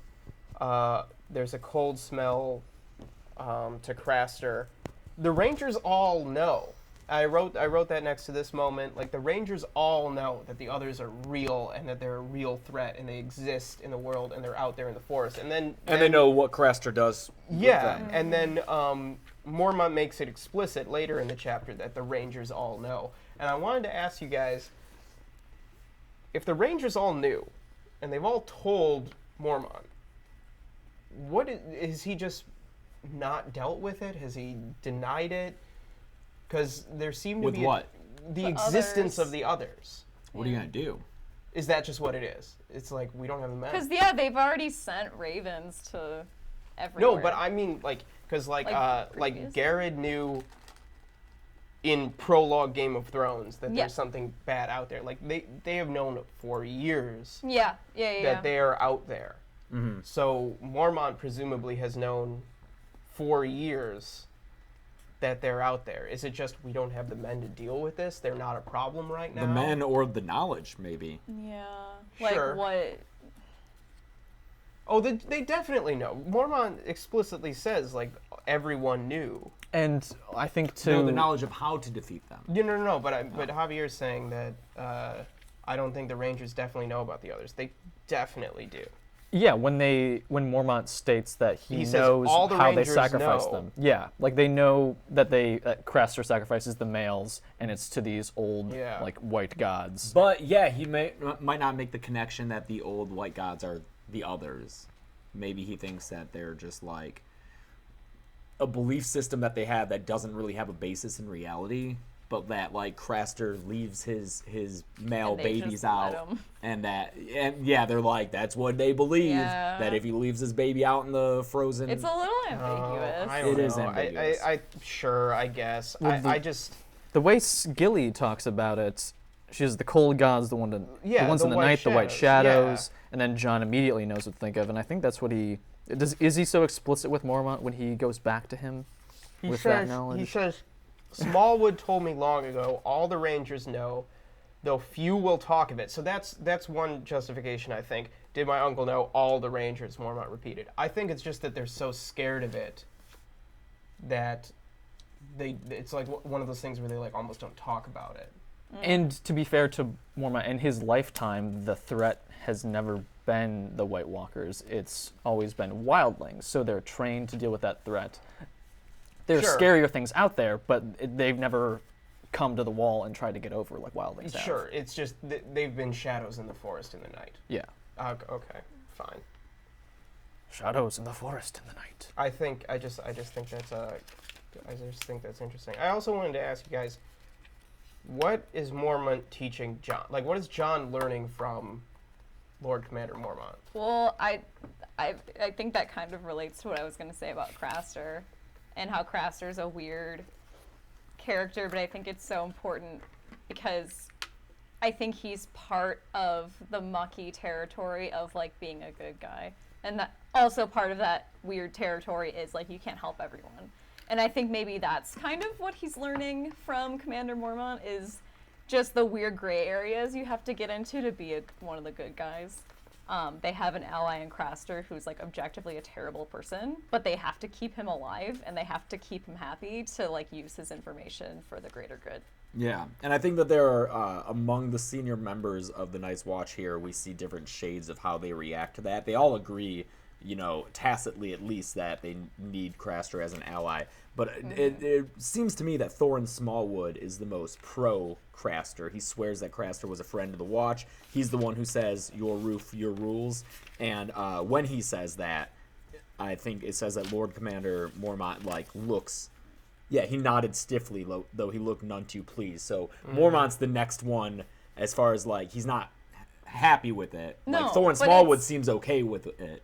Yeah. Mormont's not. And then I think Dywyn is the one who's like, this guy's a son of a bitch. Yeah, I mean, it kind of goes back to military stuff. It just reminds me of having being allies with a country that maybe is ethically not up to par. Oh, yeah. by We're gonna our look the other standards. way. Yeah, I like think- Saudi Arabia. Yeah. Yeah. I just mean I know that Mormont is teaching Jon to be Lord Commander in a macro sense, but I mean what specific what Jon is looking at Lord Commander lead. Oh sure, okay, thanks, Catelyn. What did Caitlin say? Yeah. He said that Jon can't be rigid with honor like Ned would be, so that he's teaching him a different style of leadership. Jon would never. Ned? Or John? Well, Jon just Jon in a vacuum. Jon pre Night's Watch would never be okay with working with Craster. Yeah. Sure. And George might be laying the groundwork for Jon having to do something that would, on the face of it, betray his honor, but that for the overall good of the Night's Watch mission, he must do something that he finds distasteful. Oh, that's so far away, and I can't wait until we get there. It's weird too that Craster, and all of his daughters. So Jon always whines about being a bastard, but like, you could be something worse that's not a bastard. You could be a legitimate child, and it's like so much worse. You could be a mother sister. Yeah, right. These are all legitimate married. Like they get married. They're not bastard children. They're like legitimate children. But you know what? Yeah. Probably worse than just being a straight up bastard. Yeah. This chapter is a bummer in terms of the lives of these women, Yes. and it's the awfulest for me. I mean, there's so many awful things, but the worst for me is when Craster looks over at one of his wives and says, "Tell the Lord Crow how content we are," and she says, "This is our place. Craster keeps us safe. Better to die free than live a slave." And like, that's exactly what you are. You're not free here. Yeah, and that's obviously, the script that he gave them to Yeah. recite. How do you guys feel about when Mormont later says, "The wide world is full of people wanting help, Jon. Would that some could find the courage to help themselves. Craster sprawls in his loft even now, stinking of wine and lost to sense. On his board below lies a sharp new axe. Were it me, I'd name it Answered Prayer and make it an end." Yeah, fuck that. No, You think that's blaming the victim? Yeah, But it- Mormon's such a dick. But isn't it true? Is it true? No, because where are they gonna go? They could South to continue the living wall? there. They Their probably whole know enough. existence is fine. I don't know No. what Craster provides them that they couldn't do themselves, except maybe protection from the others. Maybe that's it. Maybe Oh, they're Craster probably keeps more in that. fear of the others. Maybe that's it. Would they continue the sacrifice Yeah, of their, like they couldn't. of their how, children? Like, they have Probably not. to procreate. sacrifice that upends their entire belief system. Craster probably tells them, he probably knows that this is an option that they Yeah. can take, and says, "Hey, thinking of killing me while I'm sleeping? Well, then the others will come and kill you because I'm the only one keeping them at bay." Sure. Yeah. Yeah. So maybe that's it. I'm sure there's a well-built psychological framework with, Definitely with, that. with so many of them Yeah. there. Yeah. He's had been just making sure that it's just so they're so indoctrinated. they're fucked Yeah, up. I mean, there's definitely the real psychological Yeah. hold that it's like an abusive relationship that keeps someone in that. Yeah. But- so come on, Mormont. Is your question, how do we feel about that position that Mormont is Yeah. taking? Yeah, which I think it Chelsea makes answered. sense for as his position, though. I think that he's right. I think Mormont is disgusted by Craster, but he recognizes the fact that he can't do anything about it, and I think he would love if someone else took care of it. yeah, I think if he was like, "Oh no, there's no more Craster, but someone else did it," well, I guess we'll have to figure something else out. He's not going to lose any sleep if Craster should be killed by one of his yeah. sister wives, not I- sister wives. I guess in this I had Daughter misread wives. that the first time, and so seeing it now, I do think it's bullshit. I think It's that victim blaming. yeah, I think that But I wanted to know how I think- how much validity. I think part of it too is I think Mormont does have this little it's in the back of his head. It bugs him. He can't save them. Yeah. He's a human Yeah. being. Yeah. I think it deeply bothers him, and that's his way of being like, no, if it was really that terrible, they would take care of it themselves. But then he also doesn't want to create that vacuum because then you have an uncertainty where you don't have this ally that you've relied on for a long time. yeah, I think part of it's selfish too. Yeah, Craster's that's why I Craster sucks, but I think he's a really interesting Fascinating, yeah. character, and I think he's really important because again, the whole series it's just gray areas everywhere. Yeah, And Craster. this is such this so comes with the territory of trying to be on the right side of history is recognizing that if you have to have this ally and someone that's just awful for the greater good at some point, to save Westeros because they figure out wildlings are going to invade, and it's the timing for them is so ripe in a way that it's never been before. Yeah. Yeah, it's complicated. Yeah, Craster It's is really a complicated. great inclusion Yeah. to the series as far as thematic relevance goes Yeah. with everything we've discussed. I also think it's really interesting because it's in Jon's chapter and kind of, with where we expect kind of Jon to end up, when Gilly comes and talks to Jon about her situation and what Sam told her about, you're the brother of the king, and Sam says that, kings help the weak and Yeah. kings help people. and you should, They keep people safe. they keep people safe. Later, when Jon says, when he's talking to Sam, and Sam's like, I thought you could help her. I thought we could figure out a way. And Jon's like, I don't have time for this. And he knows that that's the right choice. He can't take her and can't help her, but he says, why do I feel so ashamed? And I think that some of that guilt comes from this concept, and like we were talking about with Renly and Stannis and all the other king stuff. It's a clash of kings. The idea of what is a king supposed to be? How is a king supposed to act when confronted with these gray areas? I think that that's such an important little detail of connecting Jon, who right now is just a squire and steward, to this bigger idea of what is a king supposed to be. It's the conflict of what's honorable and what's right. It was impossible and dishonorable besides, he thinks, to like take Gilly with them. But so why do I feel so ashamed? And I think that connects back to Ned, and Ned hiding Jon, harboring Jon. Having a bastard is impossible. Ned Stark having a bastard is impossible and dishonorable. And I think that that's just a huge part of Jon's character. We also have guest right being brought up again. Yeah. Made really Yeah. important. Gilly notes It that. comes up so well. Yeah, Gilly notes that Jon did not eat from Craster's food so that it wouldn't be horrible if he like helped steal her away from him. And then later, when Jon is offered some of Craster's food, he decides suddenly, I will not eat any of it, just in case Yeah. I need to Yeah. do something later. Now, she didn't know that, right? Sam would have told her that, what guest right is. No, the northern people No, know it's guest a right. first men. Really? Wait, Gilly, that's how Craster important would have this is. Yeah. told her Yeah. that? Wow. Yeah. It's so It's- important to yeah. Northern culture. It's like the most important thing. Like, guest right is more important than kinslaying. I just didn't believe that he would teach them anything. But they're in his house, and when Craster receives guests, I'm sure he's like, yeah, you guessed right. You can't do anything to me. Yeah. You ate my bread. Guessed Yeah. right. Okay. Instead Okay. of like him trying to like teach his daughter wives anything, it's more Yeah. like Yeah, they it's just pick it up. osmosis. Yeah. Yeah. He didn't have a. Today in school. Yeah. Oh, God. Anything else on this chapter? Yeah, I thought it was interesting that we see when Jon is nearby to Chet and Sister Man, or Lark of Sister Man, that Yeah. What is what's He's a- from the sisters. I was Yeah. confused at first too. Oh, okay. I was like, do I sister just mother? not know what this job is? Like, what is He's a this? sister man. Like a sisterman is like a mason or like a oh yeah. a sister. But okay. It'd be like Sorry. Kranich Man. Yeah. Okay. Yeah, Sorry. yeah. Continue. The Or sisters Fingerman? are islands, correct? In the Fingerman. Littlefinger's a fingerman. Yeah, he is. Yeah, yeah. I thought it was interesting that we, from them, are showing small signs of discord at the ranging, at Jon, at Sam. Oh yes, absolutely. Yeah, Good to for note. sure. Chet and Lark are not big fans of Jon. No. Not big Yeah. fans Well, of the especially situation. when they like make really tasty food in front of everyone. Right. Like, what the Yeah. fuck, Oh, and Jon guys? just thinks it smells like a king's feast. Yeah. I'm sure they're thinking that too, Jon. Yeah. Okay. Oh wait, one more thing. One more thing.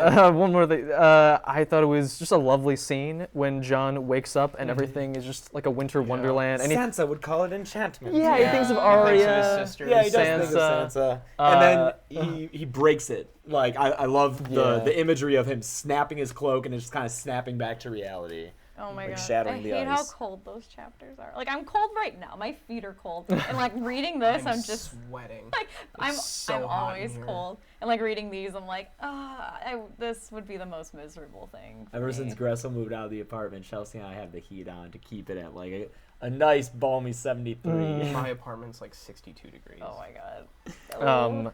I was gonna say that so he thinks of Arya and Sansa, but also I like that he's thinking of his old family, but then early in the chapter he thinks a couple of times about Pip and Toad, and they'd be like, oh, I'm sure they're enjoying food right now, and if they could see this sight here, they wouldn't be that impressed with Beyond the Wall. He is empathetic. You know, you can't say that Jon's not empathetic. No, he definitely Oh, yeah, for is. sure. Yeah, You know. I just like he's thinking about those guys. All right. All right, cool. Beyond 2. This is my favorite From chapter from this empathetic week. Jon to Theon. It was so good. To Oh, you like watch. this? Oh, I loved it. I loved this. You're gonna chapter, love too. Feast. It's Well, I don't know that I so will. Funny. I don't know that I love seeing comeuppance for Theon that much, but this I was great with. Yeah, like I don't like Theon's story, really, but I love this chapter. It's just wildly entertaining. Yeah, it's Especially reading it a second time and knowing, like, it's like I said to Joel off camera while we were starting, it reminds me of Much Ado About Nothing, like banter between Beatrice and Benedict, like just super witty. Every single line is a punch back and forth. Yeah. And like it's super it's such a sexually charged. brilliant device to see how disconnected from home and from what he should know and how arrogant he is. Also, I mean, Theon has this reputation as like a lover, like a guy who. It's nice to kind of see it in action, like how that takes place. Him like flirting. Him flirting, it's not bad. Yeah. Like if it weren't his sister, it'd be a success probably. Yeah. Tell me more about. Well, I don't know. I think she's way more tolerant of his like the oars and the ports and bullshit like that. No, I think if it were Like a small folk, low-born girl, that would have worked. and he's like a highborn, Like the lord. captain's daughter, man. Yeah. But then, like, as soon as he says loin's milk, I'm like, nope. Yeah. Loin's milk. Yeah. Oh, I'm glad That's I what he missed says. that. It's Yep. gross. Like, oh, okay, no. I'm okay now. I also think this is a genius example of showing, not telling. Like this whole chapter is George showing how Theon is the absolute wrong person to rule the Iron Islands. Yeah. Yeah. He is totally wrong for the job that he wants because of who he is. Fundamentally, at his core, terrible for his goals. Yeah. Yeah. And it's all through just them like walking down the street. Yeah, because, like, we've seen the Iron Islands already. And in that chapter, we see, like, the locals, and we get such an image of them as being really dour and just, like, kind of... Like, they're all really distant and weird, and he doesn't interact with them, and they're all just cold. But then, like, Asha rides through town, and they're all so freaking excited to see her, and everyone seems really friendly, and these, like, dogs run out, and she's, like, playing with these dogs. Yeah, it's not that they're all like really mad, But miserable people. It's just they don't trust outsiders. Exactly. Yeah. And Asha, like, has really earned all their respect, and like they like when everyone's eyes go wide when she and Theon's like, oh, they must just think she's a pretty lady. Oh my god. Yeah, I know. They're all just like, oh my god, it's Asha Greyjoy. Yeah. And he, I was gonna say he even admits as such when they're talking about Euron, and she's saying Euron's been away 2 years. He'd be near a stranger to us. He couldn't rule us. And That was her laying a trap for him. yeah. And he's like, yeah, I agree. Yeah, and then at the end of near the end of the chapter, she kind of just lays it all out. Like, if you had trouble to learn the first thing of Sigrin, I could have never fooled you. 10 years a wolf, and you land here and think to prince about the islands, but you know nothing and no one. Why should men fight and die for you? Yeah. Like, It's great. there. Yeah. She's like, she has some characteristics that remind me of Renly, but I think she's a bit more. Oh, I think she's more Marshall. like a Ned. What? I not so much in like she has like a strong sense of like honor or whatever, but she's the type of person who eats with her men so that they know who she is. Okay. She's the type of person who's going to know her shipwright and his family, who's going to know the men that serve on her ship. She's going to know which guys are best to pull oars. Yeah. In that way, I think she's more like a Ned or another good, military leader. And she's a proven military leader. I think, she gets after Victarion, she gets the next best assignment from Balon. She's going to go take a castle. Yeah. And I think that shows a lot of confidence. I love that there's never any question from Balon that she's a woman. Yeah. He even refers to her as a son. Yeah, my sons. Yeah, I circled that because I hadn't thought of that. Asha has experience. Good call, Cleo. Yeah, I love that she has this like swagger about her, but it's completely earned because she is a competent leader, and as we see when she's juggling axes, she is, she's a competent warrior too. She must be. So I have a question, and maybe it came to my mind because this chapter has Asha, who's obviously a very strong female character. This chapter, reading through it, made me think, is Theon the most sexist character in this series?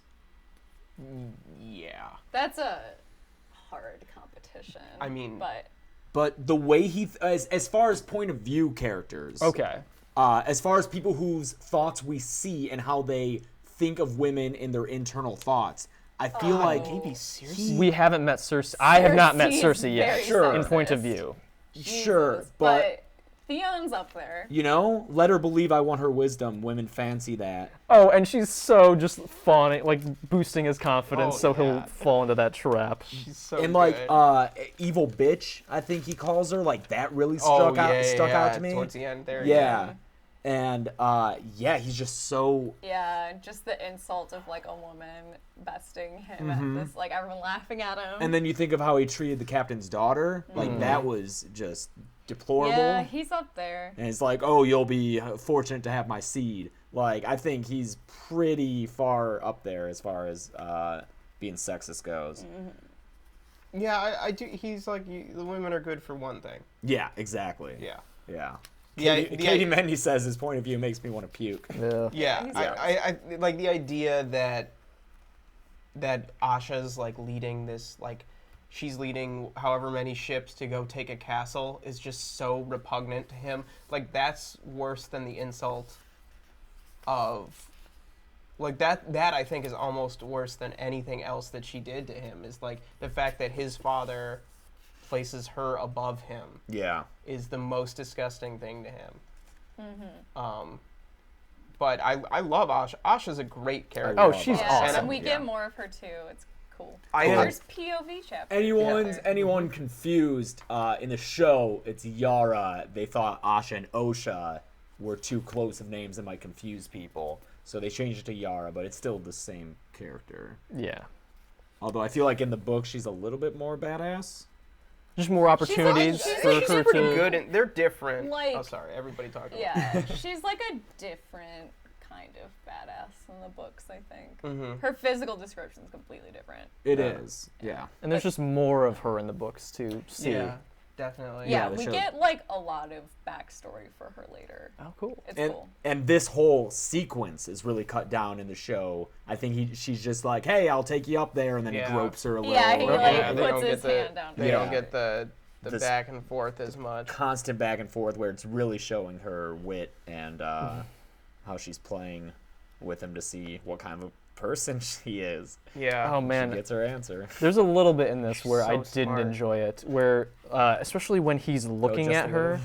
Well, I went back and forth because I just loved seeing how wrong he was, but also he liked the way she walked. There was a boldness to it, part saunter and part sway.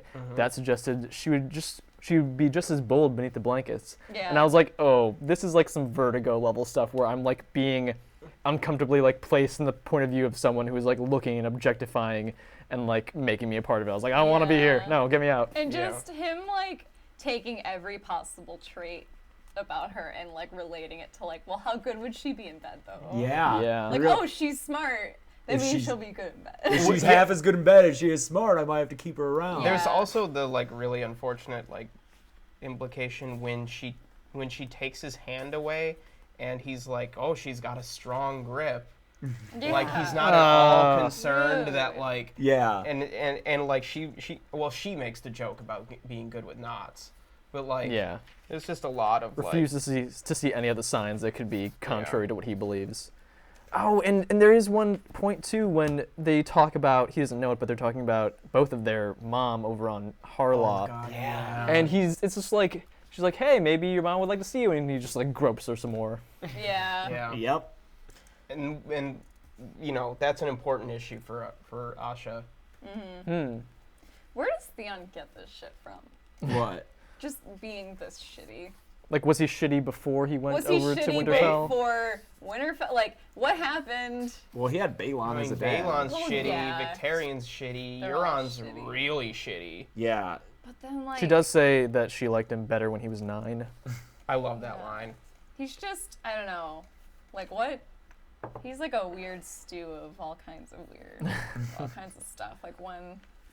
I think he had like the position that he was in at Winterfell too. Like he had privilege, but without any responsibility. Yeah. So he could do whatever he wanted, and he was basically untouchable. But he didn't have the same kind of responsibilities that Robb did. Yeah, if Yeah. he like made an ass of himself, it wasn't making the Starks look bad. Yeah. Like Robb or Yeah. even Jon would. Right.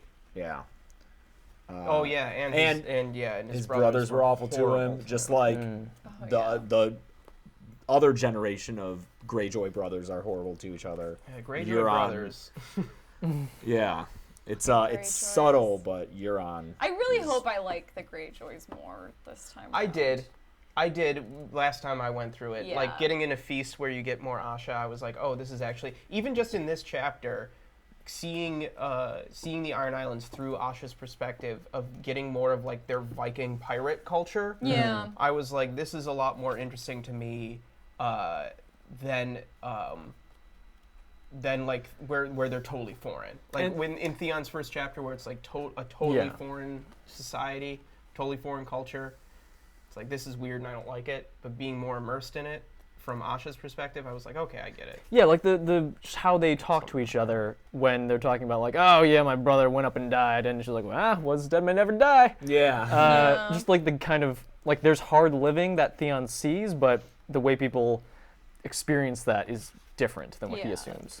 But I'm trying to pay more attention of like mentions of the other Greyjoys in these chapters, Yeah, so that because- once I get to the Greyjoy stuff that's coming up, I like it more because it's easy to be like, I don't care because they're new characters. Yeah, honestly, the first time I read through the series, when we got to Feast and we started getting Victarion, I thought that he was a new character.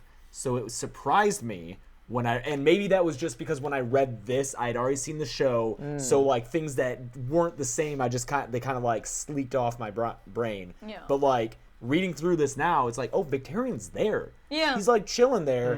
He's this character we don't know too much about him, but Yeah. like we're starting to get a sense for him, and later. Yeah.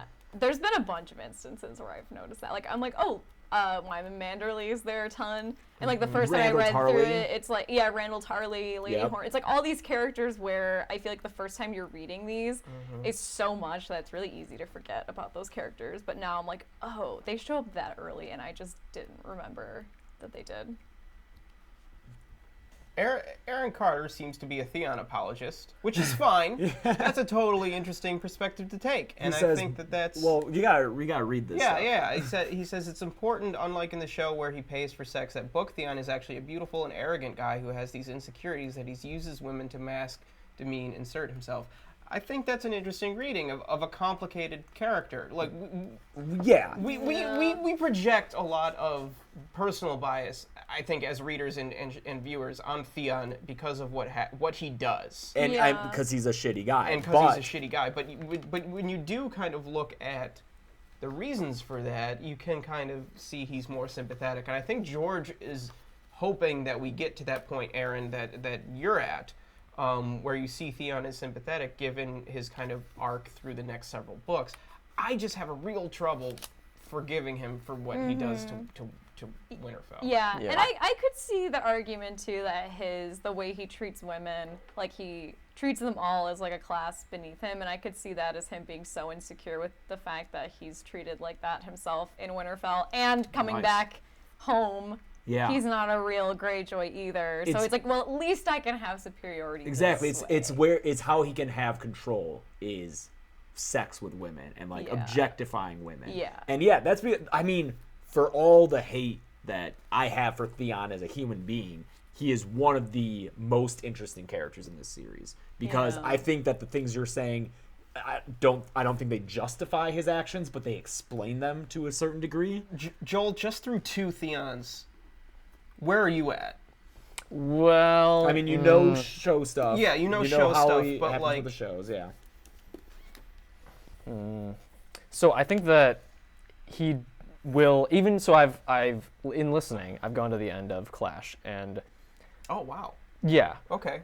So I have a little bit more of a sense of where he's headed, and I think it's interesting because his actions are usually gross, often deplorable, and not worthy of sympathy, but what's going on internally is more interesting, and I can sort of, in the show, ascribe to him, like, okay, I understand, you must have had a lot of complicated feelings around being a ward, your father is awful to you, I get that, but now seeing sort of the mixed, having all these complex feelings together, I think it's interesting, it's not sympathetic, and I will not be interested in forgiving him at all later. Sure. I don't think I'll forgive him, but No. I will sympathize with him when he's going through like the worst shit. Yeah, Because like Yeah. just you know, for humans in general, they don't Yeah, deserve yeah. whatever happens to him. I think it is interesting. One thing that we keep saying is how complicated he is, and I think it's important to point out that he's a new POV character in Clash.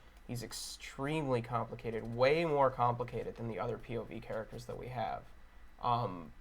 So far, the most complicated POV character. Who, Theon? No, like well, Theon Oh. for sure, but previous, like of the a Game of Thrones POVs. Tyrion or maybe Dany. I think you can compare. I think Tyrion has baggage, Yeah, and but Theon has more baggage. I'd say maybe not complicated because everyone. I mean, Catelyn's very interesting, but the most conflicted, maybe I would say Theon. But I think it's interesting that George is giving us Theon in this the second book, and introducing other characters that we're going to get more POVs from, like in Storm we get Jaime, in Feast we get characters who are extremely dense in ways that somebody like, as much as I love him, Jon is not, or Bran. or Bran, or how Sansa is for a long time before she grows into her complications. Same kind of with Arya. This is a character who we're coming to already very conflicted and complicated, and I think that that's something interesting that George is doing. It's giving us a new look into a different type of character while introducing a new segment of the world. It's not just Arya and Martell, who giving us we need somebody in Dorne. Or we need Arya some, Hota, right. So I think using Theon as a way of getting us to a new place psychologically, and a new depth of character, as well as a new culture and society, is something really interesting for George to have done. It's an interesting choice, and I think it really elevates the series beyond what it was in A Game of Thrones. Yeah. And okay, if this is the beginning of taking characters who we see externally and have some assumptions about, and showing the interior of their minds and how conflicted they are about their behavior, if later we're going to get Jaime and Cersei, that's an interesting trend to look out for. All right, ready for wrap up? Yeah. Okay, so next week's reading is going to be page 397 to 506, which is Tyrion 6 to Catelyn 4. Okay? Now, a couple of notes. This is the reading that I would like to give a warning over. A trigger warning, a graphic warning, whatever. Just be aware that when we get to, which Arya chapter is it? Arya 7, which is page 455.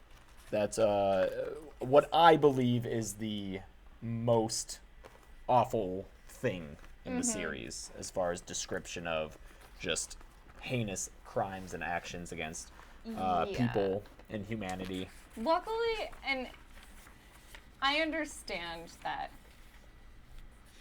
there's a lot of sexual violence in these books. Yeah, but this isn't the only thing. it's not the only instance, but at least I will say that it's detailed enough, but you're never gonna get like crazy like descriptions of what's happening. It's disturbing and like it's like the telling of what happens, but you're not like I don't know. Yeah. He restrains enough. Yeah.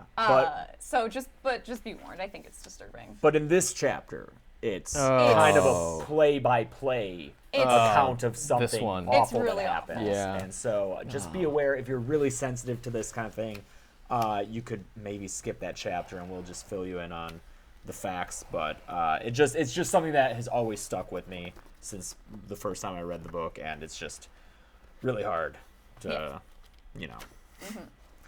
But besides that, there's a lot of cool stuff. There's we're gonna get a little Shadow Baby, so that's pretty sick. Yep. Yeah. Let's do Any questions? Any comments? Sorry that we were off for 2 weeks, guys. A lot of stuff going on in our lives. It's a busy time of year. Yeah, I mean, It's like most holidays. of our lives is busy, but yeah. Oh yeah, it's Gressel that, was yeah. just reading It's the. it. It's, I was like, what? Oh, yeah. Yep. Characterization. Yeah, just hit us up with anything that you want to know. Oh, are we doing cues and stuff? Yeah. Yeah, but you can just leave Yeah, next yeah, week's yeah, reading. Yeah, I'm going to Okay. leave next week's reading up. Yeah. Things have been really fun for us. Gressel just moved out, but he moved down the hall. Down the hall. And Yeah. him and his lady So wife funny. live literally on our floor in our building. Yeah, it's very nice. Yeah. We The always- tavern scene. The tavern Yeah, scene the is what I'm tavern talking scene. about. Like, questioning scene also rough, but Sure. the tavern the scene tavern, has just it's like the this tavern scene. Yeah. this style to it that really just the flippancy with the guy describes it. The voice of that chapter is like just so it trivializes it on purpose, and it's really hard to read. Yeah. Does Gressel moving out contribute to his status as a complicated character? Yeah. Oh, yeah. Why do you all sit in that order? I have no idea. This is where we sat the first time we did it. Should we change it up sometime? No. No. Chelsea? I like being on the end. Oh, okay, cool. Chelsea always likes being on the end. I know, Yeah. I'm on the end in Drunk Disney too, and it freaks people out. Like, we switch, because I normally would sit in the middle, and when I switched to the end, people are like, why is she sitting on the end now? Oh. Why? They start Why? theorizing. Yeah. Somewhat, yeah, there were theories that, like, I hate Dave and can't sit next to him. Like, I sat on the end once, you guys, and I just really liked it. Because I have so much more room. I gotta say, we recently did a thing where if there are 4 people on a couch and the guest usually sits here, and I sat here, it was weird. Yeah. We did. Yeah. That Oh, was. well, hey, it's December. It let's, is. Let's drop this hot knowledge for Sure. these awesome Ooh, fans some who hot join now? us for book club, which is something that we love, even if it doesn't get the views that Drunk Disney does. Yeah. So, December, big month coming up. We're going to have on, I think Monday the 19th probably, is going to be our Christmas special for Drunk Disney, or a holiday special. Sorry, I don't want to leave anyone out. But it will be a Christmas-themed movie. We're watching A Nightmare Before Christmas with Leo Camacho. So that's one thing to be excited about. Another thing is on December 30th, we're going to pay tribute to Tower of Terror, which is closing with a special Drunk Disney where we watch the Tower of Terror movie, which we just shot. So that's really exciting. We also have a live stream on December 17th, the Saturday, because we just got a new couch. And the classic Drunk Disney couch is on its way out. And we're hoping to make this a charity event. I have to talk to Leo and Sarah and the Thingamavlogs people to get the details on how exactly we can do that legally. But even if it's not, we'll do a live stream. Yeah, I think it'd be We're fun. going to send off the couch, and the live stream is going to be an all-day event where we watch all the Drunk Disneys back to back. Just hit play It's on the so playlist long. and watch ourselves. It's kind of masturbatory, but that's what we'll do, and it'll be a fun hangout. And then I think the thing that we're all most excited about is a new series on Monday, December 12th. We'll be releasing Drunk Star Wars, The Phantom Menace. Oh, man. And the 4 of us are the ones who are in that series. And for that series, we watched all 3 prequels in a single day. Yeah. And Oh, God, it was the worst. Yeah, It so was like we great. didn't have drinking games because that would have killed us. Yeah. We The game was- We drank at our leisure, yeah, the game was but survival. we watched Yes. all of them in a day, and it was the worst day. It of my was life. so good, guys. Phantom Menace holds up. It's my so God. good. Oh my That God. was the weird thing that we did discover. Is that Phantom Menace Is that maybe Phantom is Menace the best one? is the best one Yeah. yeah. of the 3. Well, I thought Clones was the best one. It's the most fun to Clones. watch. It's I would definitely say. the most fun to Best watch. one. We had a great time But with is that. It's not the best one. I'm No. not sure if it is. I don't know. I was the least miserable. Oh, I was Yeah. pretty miserable. Oh, yeah, during for Clones. sure. You do have Detective Obi-Wan. I do like Yeah, Detective Obi-Wan's the best. Yeah. Yeah. And Star Wars was a series that was promised. Yes. Oh, Jackson Eflin, Star Wars was foreshadowed. I wonder why Joel could quote obscure lines so well. Oh, I could just do that anytime. Yeah. Yeah, Oh, that God. has That's no what bearing. prompted But, it. yeah. but we do know Phantom Menace really well I now. have seen that movie so many times. I wanted to say earlier when Craster's wife was like, better to live free than Oh no! better slave here. Denova de Wall. Oh, God. But yeah, so we're really excited about that. That's Yeah, a lot of fun stuff coming a up. lot of editing. Yes. I feel bad because someone asked a good question about Jamie. And I don't, There was. I think Uh-oh. Aaron asked. I don't want to just ignore it. I know. Yeah, It's yeah, good. Aaron asked what makes Jamie more excusable than Theon to you. Is that the one you're talking about? I mean, Jamie hasn't done anything really bad. like Oh, the pushing bar, Bran the out bar, the Bran. window. Okay, pushing Bran out. Yeah, the- one thing. the bar for this series is really low for that. But He's not a horrible sexist, just giving bastards everywhere. He's had sex with one woman. No, he is. He is. He's not like taking over. He's not. very complicated. He's not taking over like a childhood home just to like serve his Yeah. ego. I Right. don't know. I just there's a Jamie. big difference. Jamie's one of those characters that relates to his peers being Ned and Robert, in a very interesting way. He has a lot of father issues, just like Tyrion. Tywin is a force that looms large over the series. I just think his perspective is very interesting. It's one that I think the series benefits from introducing. And he's just fascinating to me. He's a fascinating person. Character, whatever. And I think he starts to transition into becoming a better person without like the brute force that Theon requires to, Yeah, that's to transform true. into Yeah. a better Yes. person. Like he kind of is able to do that on his own accord. Yeah. It'd be nice, like after this Asha scene, if he took a beat and was like, "Oh, you know what? She's right. I am Yeah. out of my depth here." Nope, just doubles down so hard. Yeah. Jamie thinks about his decisions and then regrets them. Yeah. You know, we'll get to that when we get to Storm. Yeah. Yep. But that's TLDR of that. Yeah. Yeah. So yeah, guys, mark all those dates on your calendar because December's a big month for us, and I hope I can edit everything in time for the dates I promised. Yeah. You got this. Yeah. Okay. Yeah. Thank you for joining us. Thanks, Always everybody. a pleasure. Be sure to like and subscribe. Like and that shit. Only 34 of you have. The rest of you need to. Yeah. We've got And- links to everything down in the description below. Check that stuff out. Go check out Chelsea Rebecca cosplay. Yes. Mm-hmm. And yeah, thank you guys. Yeah. All right. Until next time. We'll be here the next 2 Sundays, I think, and then we'll obviously be off for Christmas and New Year's Day, which are both fall on Sundays. So yeah, 2 more consistent weeks until the new year. Cool. Cool. All right, guys. All right. All right. Bye, you guys.